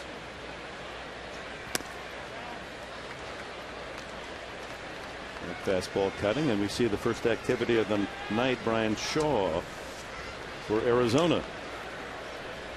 And Charles Spence, the lefty, getting loose. It's possible that Kennedy will come up to bat here in the 7th, so perhaps that's why Shaw is getting loose. Chance of a pinch hitter. 2-2 now. Ball's starting to elevate a little bit for Corey Luebke. Next pitch will be number 100. Good ball game. Both pitchers working quickly, keeping all the fielders on their toes.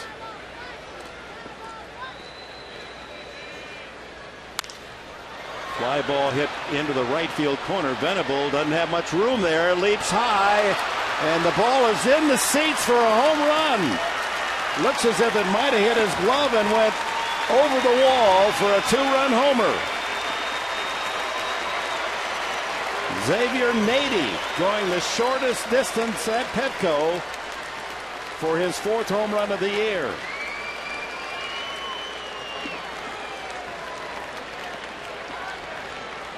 And the leadoff walk does indeed come around to bite the Padres. A young fan coming up with a souvenir. You can imagine the fans around yelling at him, "Don't interfere." Oh, wow. That did hit that kid in the hands. I'm wondering, Bud Black went out to argue.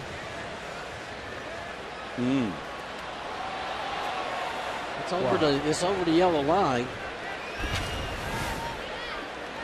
I think he feels bad now that he can give Venable a chance to maybe make a play.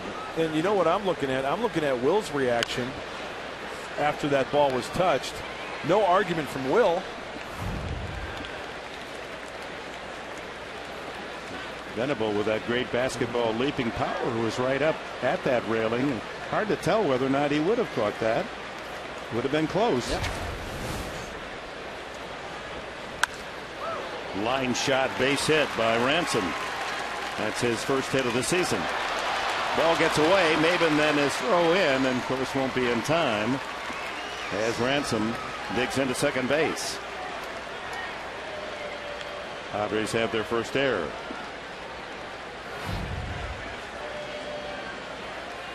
I wonder if this ball, did it snake on him, Tony? Looked like it snaked on him a little bit.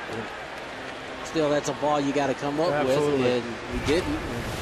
Ransom's able to get himself in the scoring position. And that'll be all for Luebke as falls apart here in the 7th. The leadoff walk, the home run that just barely got into the Petco porch area, and then a line single by Ransom, and Luke Gregerson comes in from the bullpen. With the score, Arizona 4, San Diego 2.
RCP, block and brick.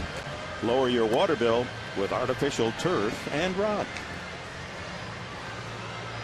Is that like you put in the artificial turf and rock?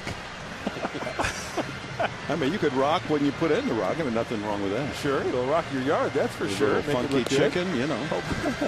Hopefully Luke Gregerson can stop the bleeding here. There's nobody out, so 6 plus 3 hitters here in the 7th for Corey Lukey.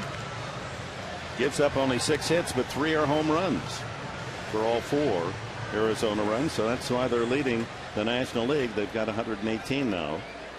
2 solos by Upton, no doubt about those. And then about the shortest home run you can hit at Petco, right into that porch corner for Xavier Nady.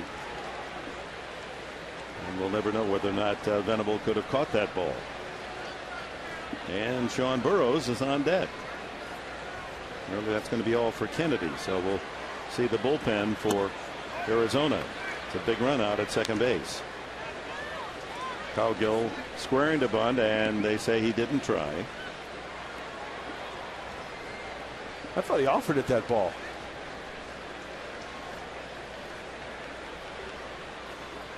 Let's take a look. Does he stab at it? Oh, yes, Yeah, he did.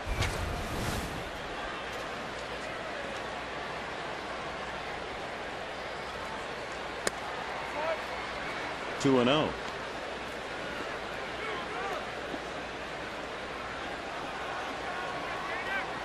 Cowgill checking out third base coach Matt Williams to see whether or not they might wipe off the bunt, let him swing away with the infield drawn in at the corners.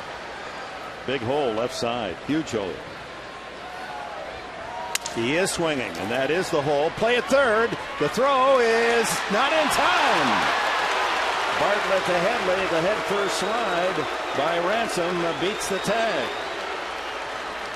Safe on the fielder's choice is Cowgill. So a risky play by Ransom, but he made it. So a single goes to second on an error, and now to third on the fielder's choice. Jason Bartlett had to throw a dart right from the ear. It was right on target, but if you take a look at Ransom, he is clearly safe. He gets his hand in. The tag is on the right part of the rib cage there. See the dart thrown right there? That's the only way he could have got the ball there. He couldn't have gotten there any quicker. I don't know if he would have had to play at first base on that either. I think that might have been the only play he might have had was going to third. So here's the pinch hitter, Sean Burroughs, now 30, former top pick of the Padres.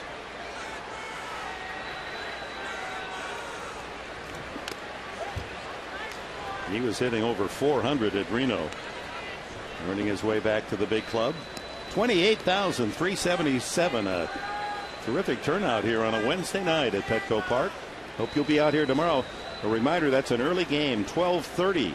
First pitch tomorrow, 12:30. Latos against Hudson. First and third, infield drawn in with no one out. 4-2 Arizona. That's one of the issues with Burroughs as he came up as the #1 pick, was the fact that with his size, Padres thought he'd hit a lot more home runs, but his stroke was to left field. Yeah, he's always been a line drive guy that used the whole field. More so the opposite way than to the full side. You know, like a lot of young hitters, they thought he was going to develop into a guy that had some power, and that really never happened. Tons of expectations for Sean when he first came up, and I think it was a case of just letting him be what he is, right? That's the type of hitter he is, and try not to expect him to hit 20 to 30 home runs. And think about the pressure that was put on Sean Burroughs when he made it to the big leagues. Ever since he was a 12-year-old, 11-year-old, the Little League World Series star 2 years in a row. Yeah, he was a national household name before he was a teenager. Yeah. Tony, were you ever in a spot where people thought, like, hey, you know, Tony Gwynne's hitting more home runs? Were you ever in that type of... yeah, of course. But runner goes from first outside, and there's no play as Cowgill able to literally walk into second with the infield drawn in. His first major league steal. So second and third takes away in a double play. And the count now 2-2 to Burrows with a leadoff hitter, Bloomquist, on deck.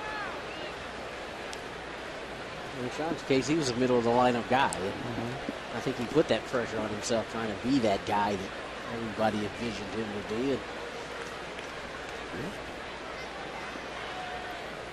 2-2. Struck him out. That's a big strikeout by Gregerson. One away. Brings up Bloomquist, who is a single in 3 at-bats.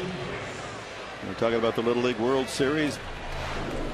Playing for Long Beach. He was the all-around star, the hitter, the pitcher.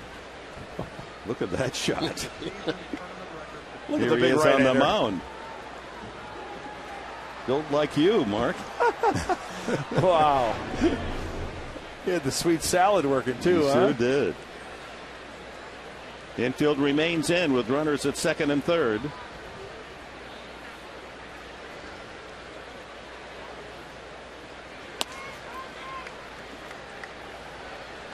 So infield tight, hitter's delight for Bloomquist, who has a strikeout fly ball to right and looped a soft single into left field his last time up. And then he was picked off. Kelly Johnson on deck.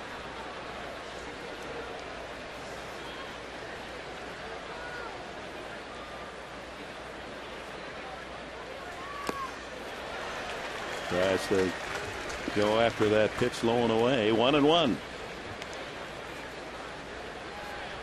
Do you think get yourself in a different mental set when you were in this situation with those 4 infielders all literally breathing on you?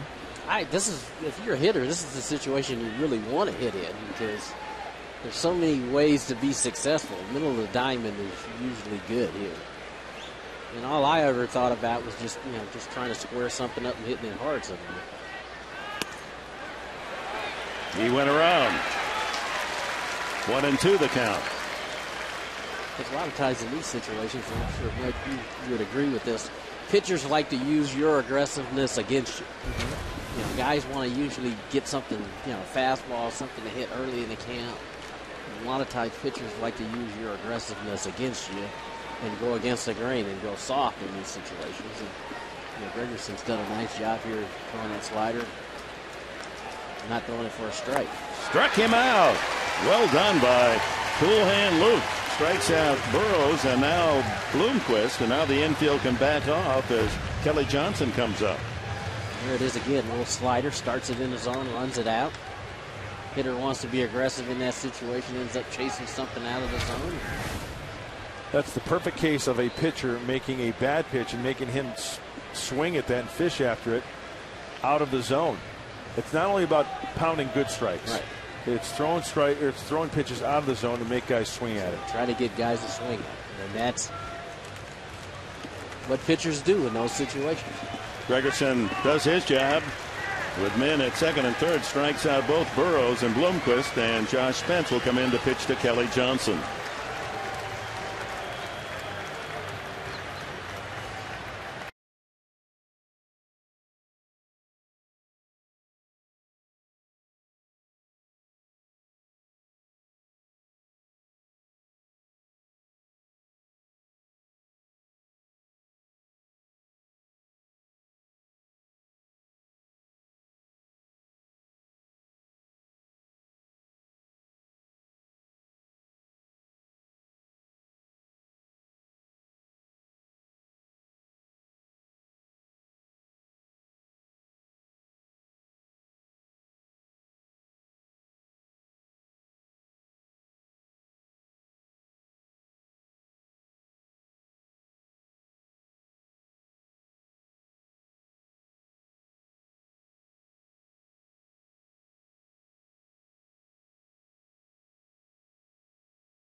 Spence comes in. His profile brought to you by RCP, Block and Brick. Lower your water bill with artificial turf and rock. 18 games now for Spence. Joe Thatcher, by the way, continues his rehab assignment. They want him to go 4 or 5 more games before they feel he's ready to come back to the big club. Meanwhile, Spence has done just a superb job. Here to get one man out, Kelly Johnson, who has grounded to first, soft liner to second, and a bullet line out to second. Hudson moves out a step on the outfield grass. Runners at second and third with 2 outs.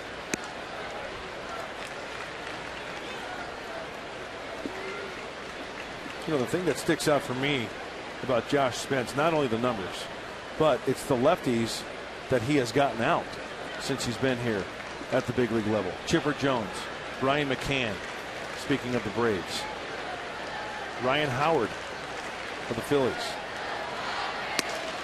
They're not just your everyday run-of-the-mill left-handed hitters. Couple of curveballs that missed, 2-0. Man on deck, Justin Upton with a pair of home runs tonight, both mammoth shots. Luke Key watches intently. Swing and a miss. 83. Jammed him. Yep. Breaking ball, 83.5.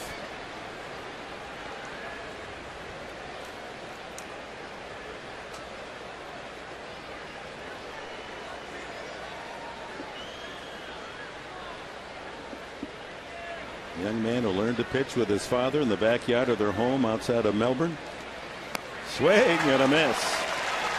Curveball.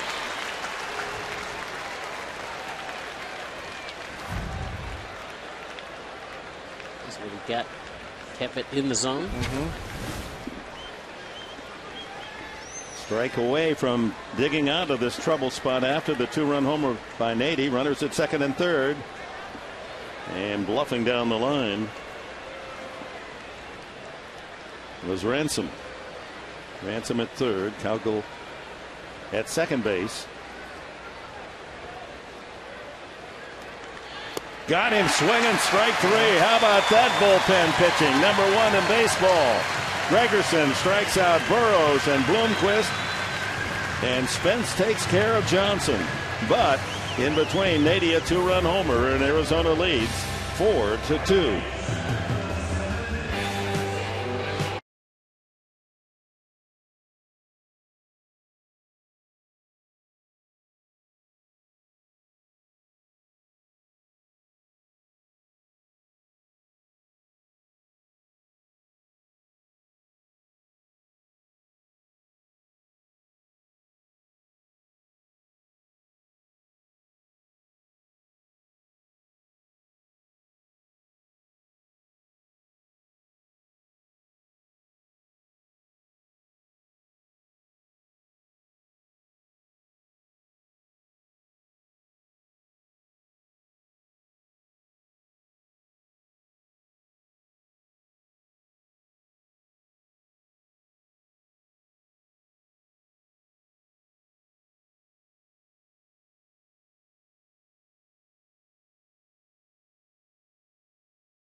Down Tire, where America saves on tires. The Giants and Phillies in quite a pitcher's duel, and Matt Cain over Cole Hamels 2-1. The Giants the winners, and the Mariners break their 17-game losing streak with 17 hits.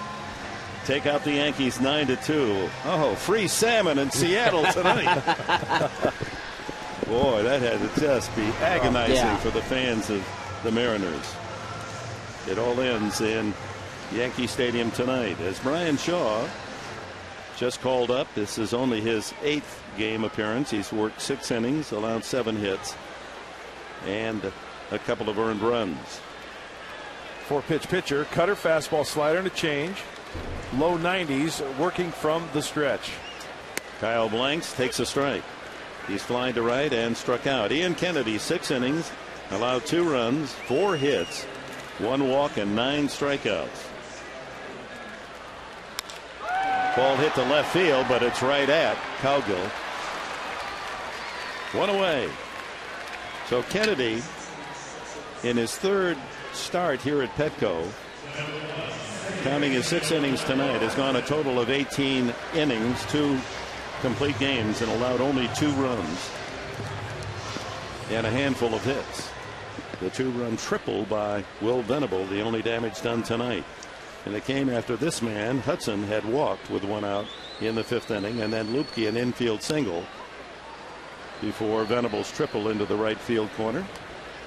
Off the same wall over, although out near the auxiliary scoreboard. Actually, Venable's ball was hit farther than Nady's. A good distance farther, because after the Petco porch it angles out sharply, and probably another 20 feet farther.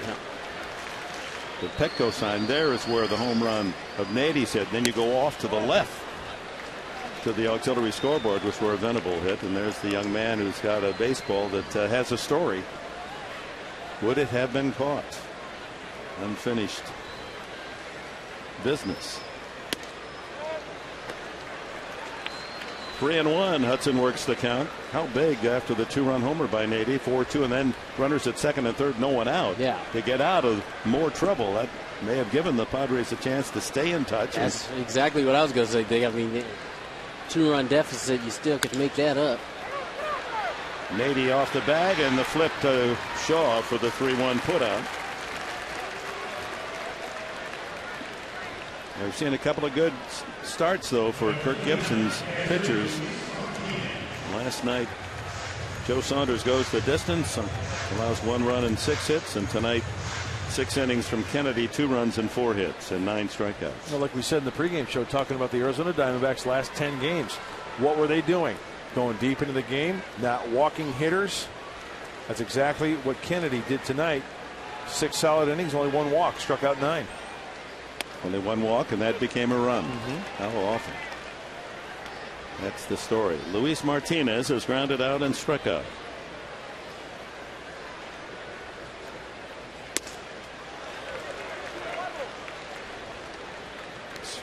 Ryan Shaw quickly in front.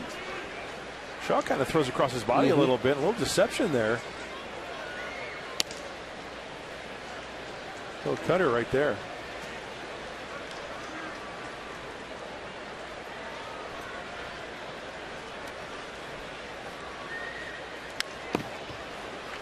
Protective defensive swing there, and the count remains 1-2.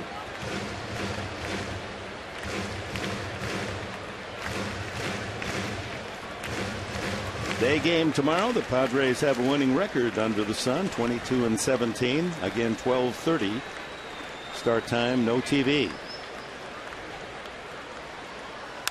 That ball is hit well by Martinez. That drives the left fielder back, and the ball is gone. Touch 'em all.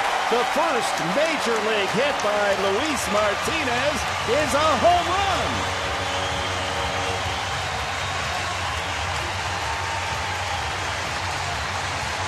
In the Pacific Coast League all year, he hit 1 home run. That makes it 4-3.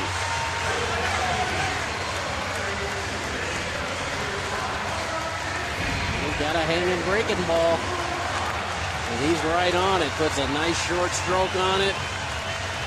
And Cowgill gave it everything he had, but came up short. Ball got over the fence. Gets the Padres back within a run.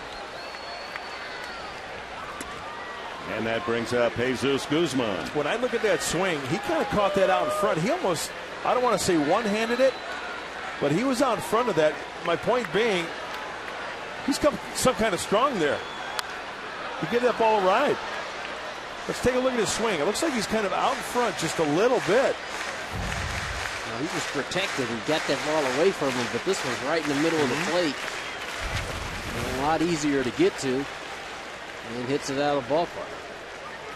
2 strikes on Guzman, who has just eaten up left-handed pitching. Batting .381 against southpaws. Not quite so successful from righties, but a good overall average, .310.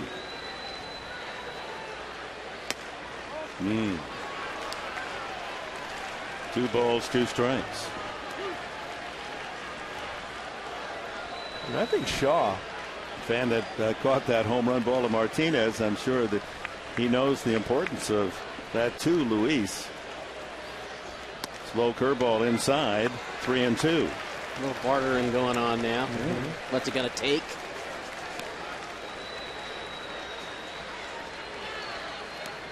Good for Luis Martinez. First major league hit, a home run. nice. Full count. Guzman. And he works a walk. He was down 2 strikes. We have a tying run on here in the 7th inning, and that'll bring up Will Venable, who drove in the first 2 runs off starter Ian Kennedy with a triple off the right field auxiliary scoreboard. The pitching coach Charles Nagy going out to have a chat. I think, looking at things objectively, I think Shaw's kind of gotten squeezed this inning. He's throwing some good pitches, but you know what that is? It's a big league hang with him. You know what that is? It's, the mistake he made was not locating that slider, That's that right. breaking ball to Martinez, and he hit it out of the ballpark. And now you got a left-hand hitter in Venable coming up to the plate, and we've seen already one swing of the bat to turn this game around. David Hernandez. He became the closer for the D-backs when J.J. Putz went on the disabled list and did a good job, Hernandez. So now he'll be the setup man, the 8th inning pitcher or earlier. Venable. Good rip at a 93-mile-an-hour fastball.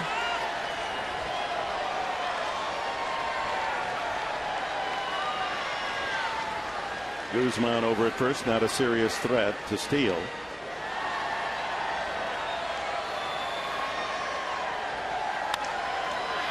Popped up into shallow left center. That could be a tough play, a long run, but the left fielder Cowgill comes in to make the catch. Padres get a run back on Luis Martinez's first major league hit. A home run into the first row and left. And it's a 4-3 game as we go to the 8th.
best event from Cadillac. Get exceptional offers on the entire Cadillac lineup, including the versatile SRX crossover. Visit your San Diego Cadillac dealer tomorrow. Chad Qualls comes into work, and he has the delightful distinction of pitching first to Justin Upton. There's his marks on the year. Had one rough outing, the 3-run home run inning in Philadelphia, but otherwise pretty steady all season long. And after that rough outing, he went back out on that hill in Philadelphia one more time to record his 10th hold. That was on Monday, an inning, 10-pitch effort against those fighting Phils. So Gregerson and Spence come in with second and third and no one out, and Gregerson strikes out 2, and Spence gets Johnson on strikes to prevent further damage. 4-3. Arizona here in the 8th with Upton, Young, and Montero. Upton has hit 2 giant home runs. 412 feet into the bullpen, 433 feet into the 3rd tier of the Western Metal Supply Company building and left. Ooh, just misses this one. High pop fly to left field, shallow to Ludwig. First pitch slider. Justin A.B. I see where you're going there, right? Justin Upton, Justin A.B. Nice. I like it. Under it just a little bit too much. Chris Young has flied to left, struck out, and grounded back to the pitcher.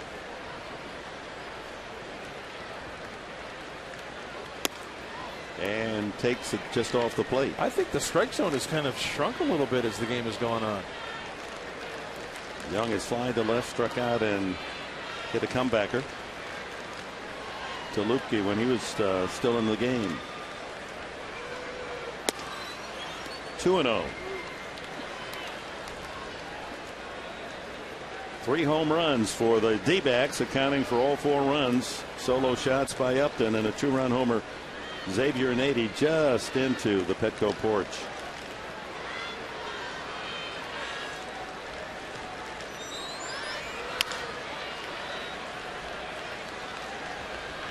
Well, he's got the turbo sinker working. That's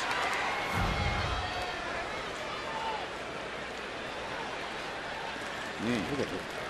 Lost his footing there. sink on that. Yeah. Tony, I was just going to mention, Qualls has got that wiffle ball Yeah, working. it's just unbelievable movement on it. Ludwig, another chance. Sounded like he cracked the bat. 2 away on 2 fly balls to left field.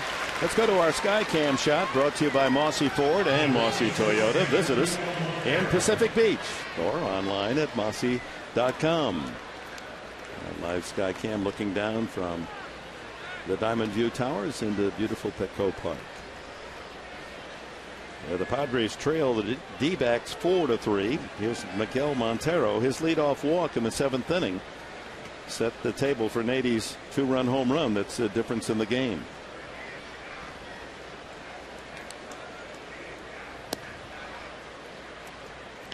.93 on that hard sinker.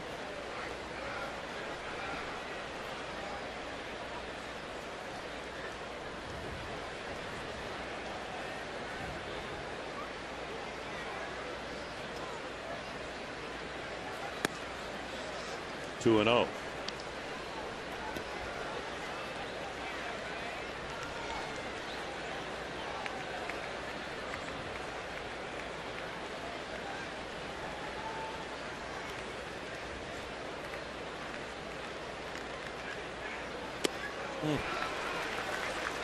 What did you call that? Turbo sinker? Turbo sinker. Again, 2-0. Yeah. Hitter's going to be aggressive here. He's looking for a fastball. Look at the bottom just drop out of that. Darryl wasn't really close to even making contact with that.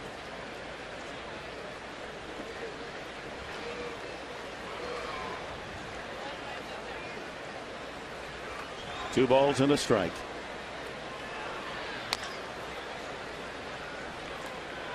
We have the big trade today. The Mets trading Beltran to the Giants. St. Louis acquired Edwin Jackson, the right-hander, the former Arizona Diamondback from Toronto, for Colby Rasmus. Trevor Miller, the pitcher, also going to the Blue Jays. And Corey Patterson, Eric Patterson's brother, also involved. He goes to the Cardinals, plus 3 more players to be named. So 4 new Blue Jays and 7 new Cardinals in that trade. It's a pretty steep price, really, for the Blue Jays right there. We got Edwin Jackson earlier in the day from the White Sox. Count goes full now to Montero. He struck out twice and walked.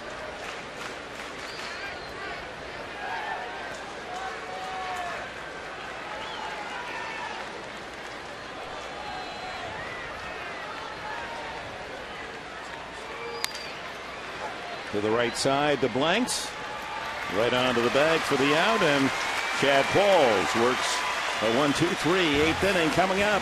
Needing a run to tie. It'll be Bartlett, Headley, and Ludwig for the Padres.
The first 25,000 fans in through the gates here at Petco Park will receive a free Padres rally towel. Make sure to grab your towel and cheer on your Padres. Go to Padres.com to get your tickets today. David Hernandez comes in to work the bottom of the 8th inning, a former Baltimore Oriole. Bartlett takes up an in, ball 1. Hernandez, a big guy, 6'2" and 250. Won 8 games last year for the Orioles. He was 8-8. Made an occasional start, but primarily out of the bullpen. And came to Arizona, deal that sent Mark Reynolds, the third baseman, to Baltimore. Bartlett has a hit tonight. Hits that one high in the air. Cowgill fading back, has room. Just missed it, too high. Thought he might have got that right there. As Maxwell Smart once said, missed it by that much. Just a little bit out in front of that. Dick, I know somewhere along the line you had to meet Don Adams. Oh yeah, we did. And trying to think of the co-star, the brunette. Headley, first ball hunting, sends a high fly ball into shallow left. And another put out for the young left fielder Cowgill. So 2 quick outs from Hernandez here in the 8th. And here's the bad news for the Padres. as Hernandez is 1 out away from taking this game to the 9th inning. When Arizona leads after 8 innings this year, they are 51-0. Ludwig could change that with 1 swing. He's grounded to third, struck out, and lined out to third.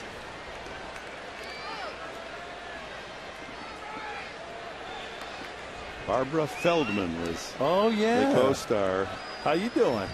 She was she was on that quiz show I used to host, Baffled.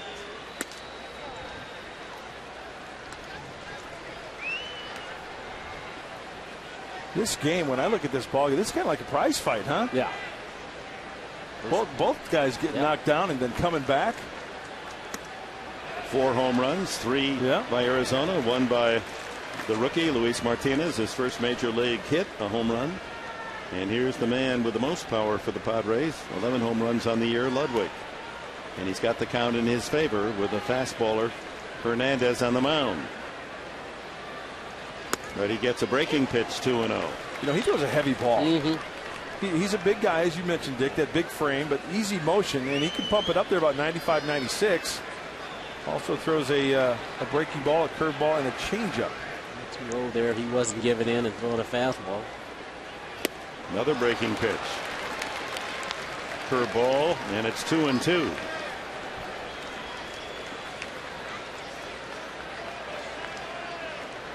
A lot of times here where the big boys play, you got to be able to throw that breaking ball for a strike like he's done the last 2 pitches. He needs to hang one right here. Got the fastball, Ludwig. I think Ryan wanted that one. Or he is saying to himself, boy, did I just miss a fat pitch. Fastball leaks right down the dish. Usually late in the game, you don't see a whole lot of those right there. Now the count leveled at 2-2 to Ludwig. 2 out, no one on here in the 8th. 4-3. Arizona leads. Goes back to the curveball, and the count is full. Should Ludwig get on, Cameron MAYBIN would be next.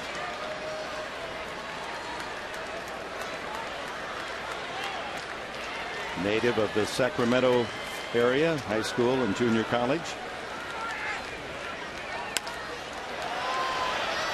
Might be a play. Nady over to the railing. Just out of his reach into the second row.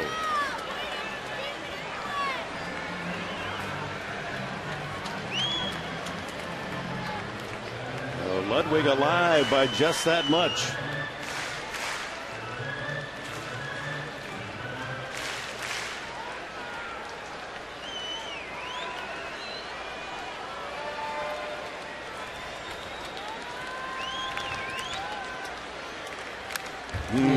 Another high fastball at 95. Swung at ball 4. But you know what, though? Yeah, and Tony, you can talk on this, but you had discipline on that pitch up, but out of the hand, that ball looks like it's going to be right there, doesn't it? That's the ball. You're looking fastball. Yep. That's what you want to hit.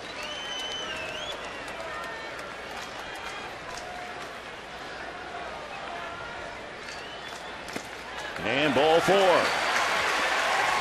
A tying run on with 2 outs here in the 8th inning. Hernandez allowing his first base runner. And here's MAYBIN, a single to center, stole his 23rd base but struck out the last 2 times.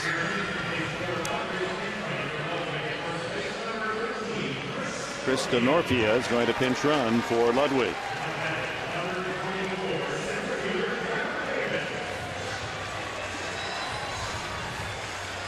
Ludwig representing a base stealing threat as well. DeNorfia, the 10 steals, had a couple in Philadelphia. That's his career high.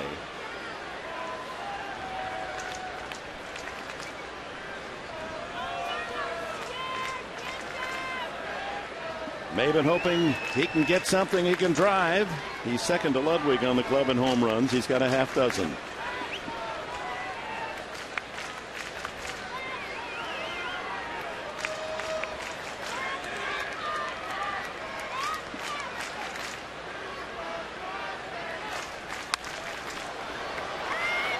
whistles into the upper deck.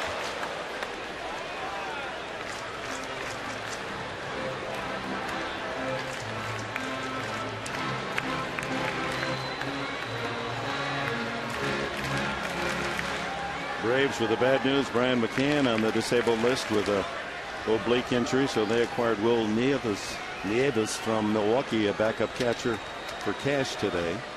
Another transaction. Diamondbacks guessing a steal, but Denorfia not going. So the pitch out makes it 1-1.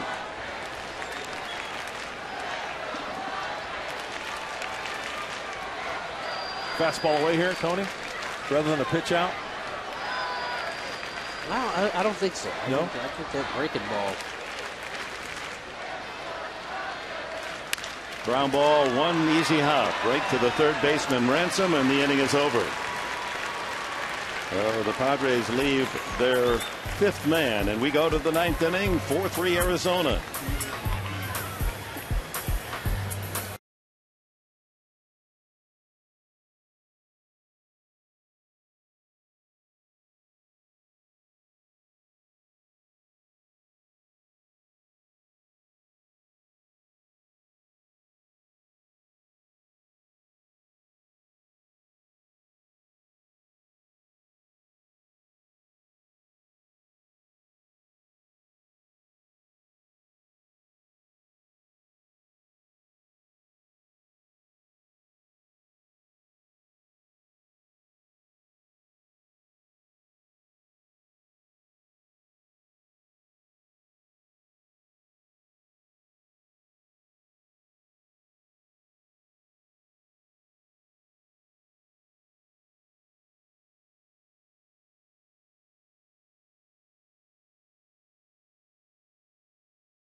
The numbers are just outstanding.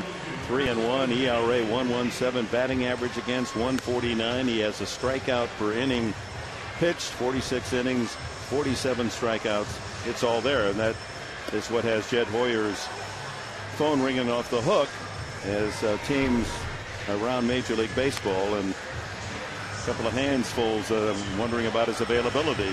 We'll find out before week's end. Of course, he felt the same. Let's go to our freeze cam as Xavier Nady comes up. His home run calls upon us to freeze the camera. Brought to you by Coors Light, the world's most refreshing beer.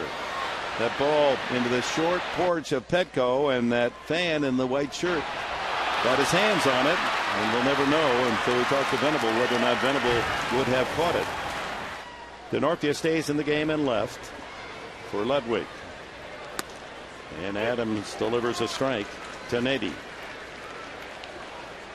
Nady, Ransom, and Cowgill in the ninth inning for Arizona.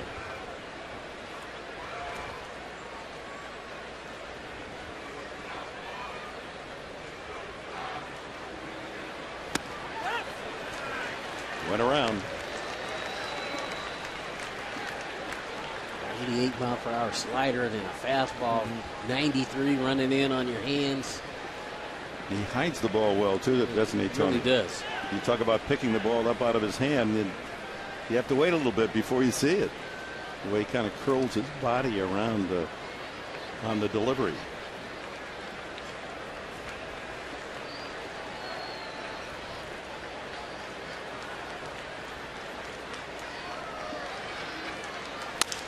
Back by the mound, charged by Bartlett. Uh-oh, can't come off with the ball out of the glove. And safe at first base is Nady.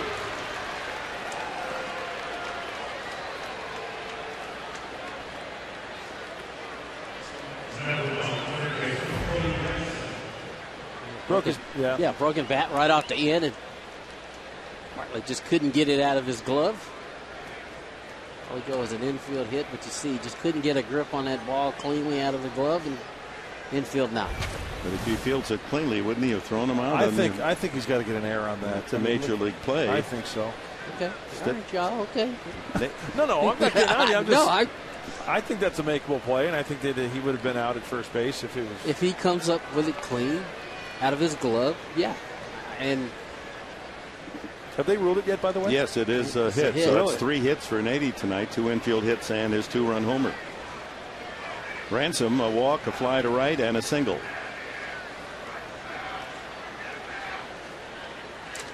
And they're going to play for a run here. He takes ball 1. Ransom and then Cowgill and the pitcher spot here in the Arizona 9th. Just sneaking a peek at the bottom of the 9th inning. The Padres have due up Blanks, Hudson, Martinez, and then the pitcher spot.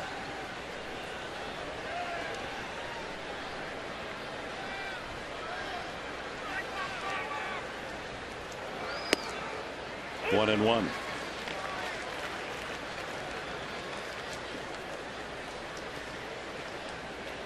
Final game of this 3-game series tomorrow at 12:30. Matt Latos against Daniel Hudson, who is 10-6. And then the Rockies in Friday night. Our next telecast, our Honda Dealers pregame show at 6:30 Friday night. Tim Stauffer and Jason Hamill, the pitching matchup.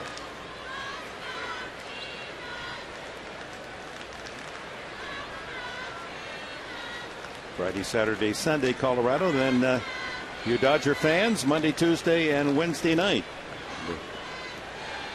The LA Dodgers in for a 3-game set.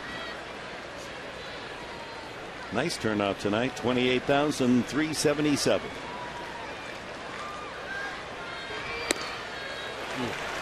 Nice slider, huh? Both sides of the plate, righties, lefties alike. Mike Adams, it doesn't matter. He throws to the glove, and he throws to the glove very well.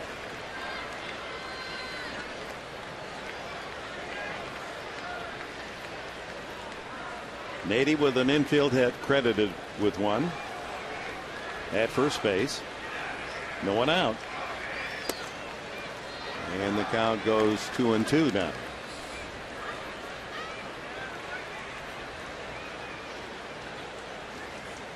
Ransom was signed to a minor league free agent contract in spring training, and with the injury to Drew, a need for an infielder, so has been called up in this past week and is 1 for 7.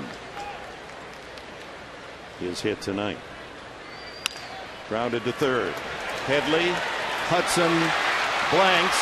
Did he get him? Yes, he did, and stayed on the bag. A double play around the horn, and a good pitch by big Kyle Blanks at first base.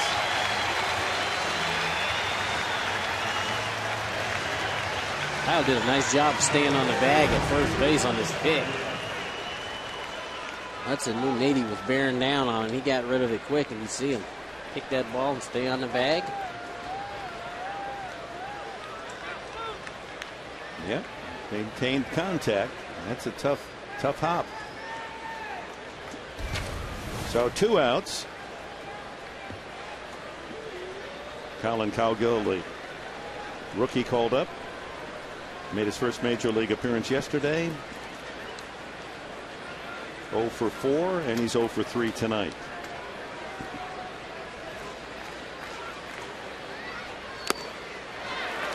But like these Diamondbacks, he fits right into the mold. He comes up there taking a heavy swing. He has. He both nights, last night and tonight. He has not gotten cheated.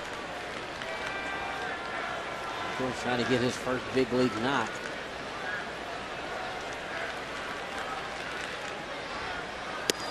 Oh, and 2. You don't see that kind of cheddar in AAA right there. And I was just going to say, to face a guy like Mike Adams, yeah, and seeking that first major league hit.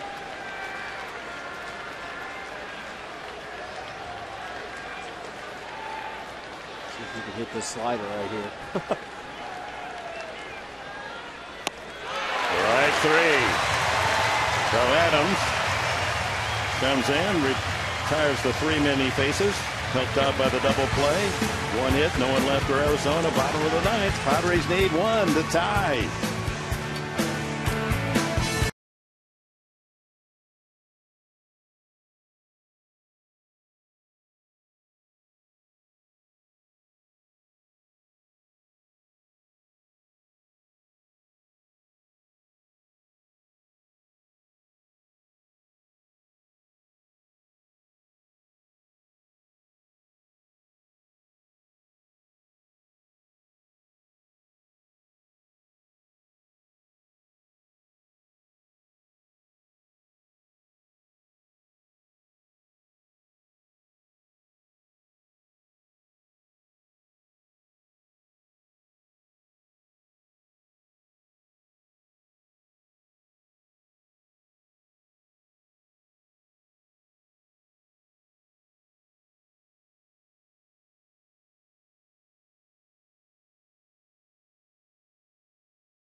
Brought to you by Los Primos, home of the monster burrito. Get your $5 meal deal at Los Primos. Most road wins this season may surprise you. The Diamondbacks with 27 wins on the road, going for 28 tonight. New York Mets had just a so-so year. They've had a terrible time at home, but winning 31 on the road. J.J. Putz, his first outing since June 28th. So a full month away, and the first pitch is swung on and a broken bat, foul ball by Kyle Blanks. Putz spending some time on the disabled list with right shoulder tendonitis. Veteran, played collegiate ball at the University of Michigan. He's a native Michigander, now 34 years of age, acquired as a free agent in the offseason. Pitched with the White Sox last year, 60 games with 7-5 with only 3 saves. He has 127 career saves. Knows his way. We'll see how well and how sharp he is after not being on the mound for a month. 93 on that fastball. Yeah, that fastball can get up to 95, mid-90s. A split and a slider from Putz.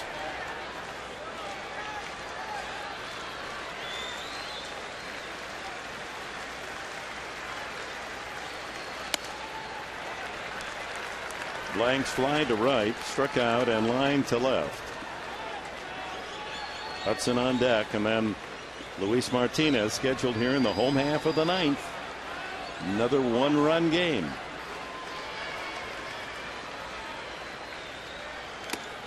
Struck him out.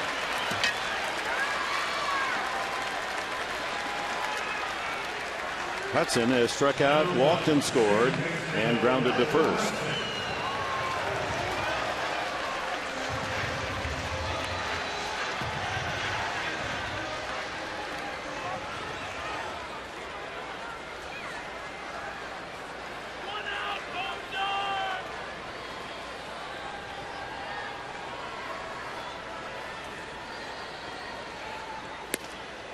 In for a strike.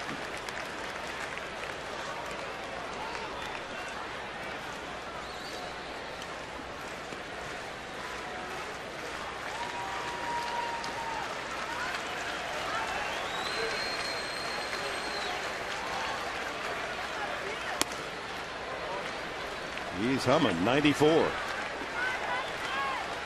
You look at the numbers of puts. I mean, he's a strike thrower. Going to this game, 35 innings pitched.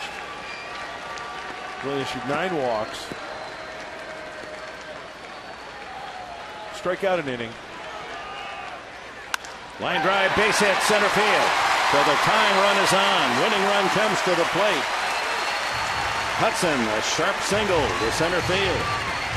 The 6th hit for the Padres tonight brings up Luis Martinez in his last at bat.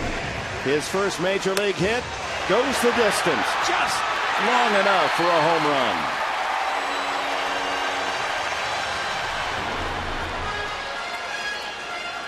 That matches his entire season total in the Pacific Coast League. Does he have 2 in him?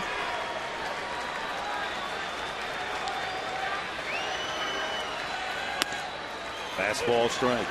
Well, a bloop and a blast would be some kind of nice. Orlando Hudson with that bloop. He got on top of that hard fastball from Putz to send that into center field for a safety. See if Putz mixes in that split finger now or a breaking ball. He's pretty much coming with all fastballs here. And be aware of that split finger in the dirt. Maybe move up 90 feet.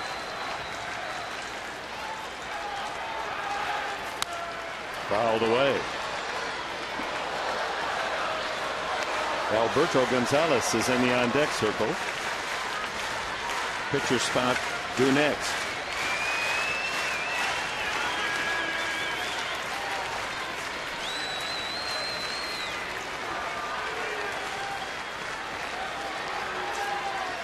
Martinez falls behind on the count, 0-2.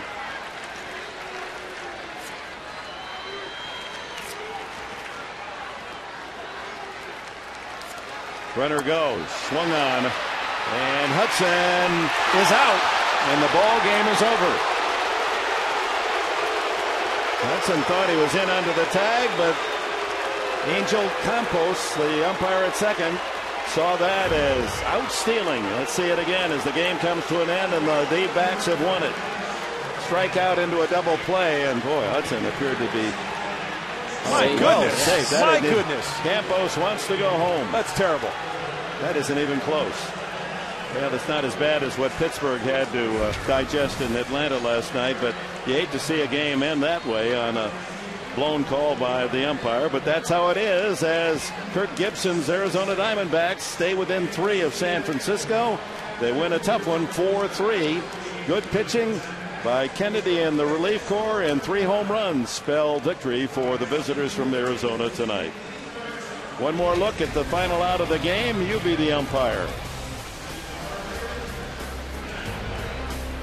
And the ball game is over.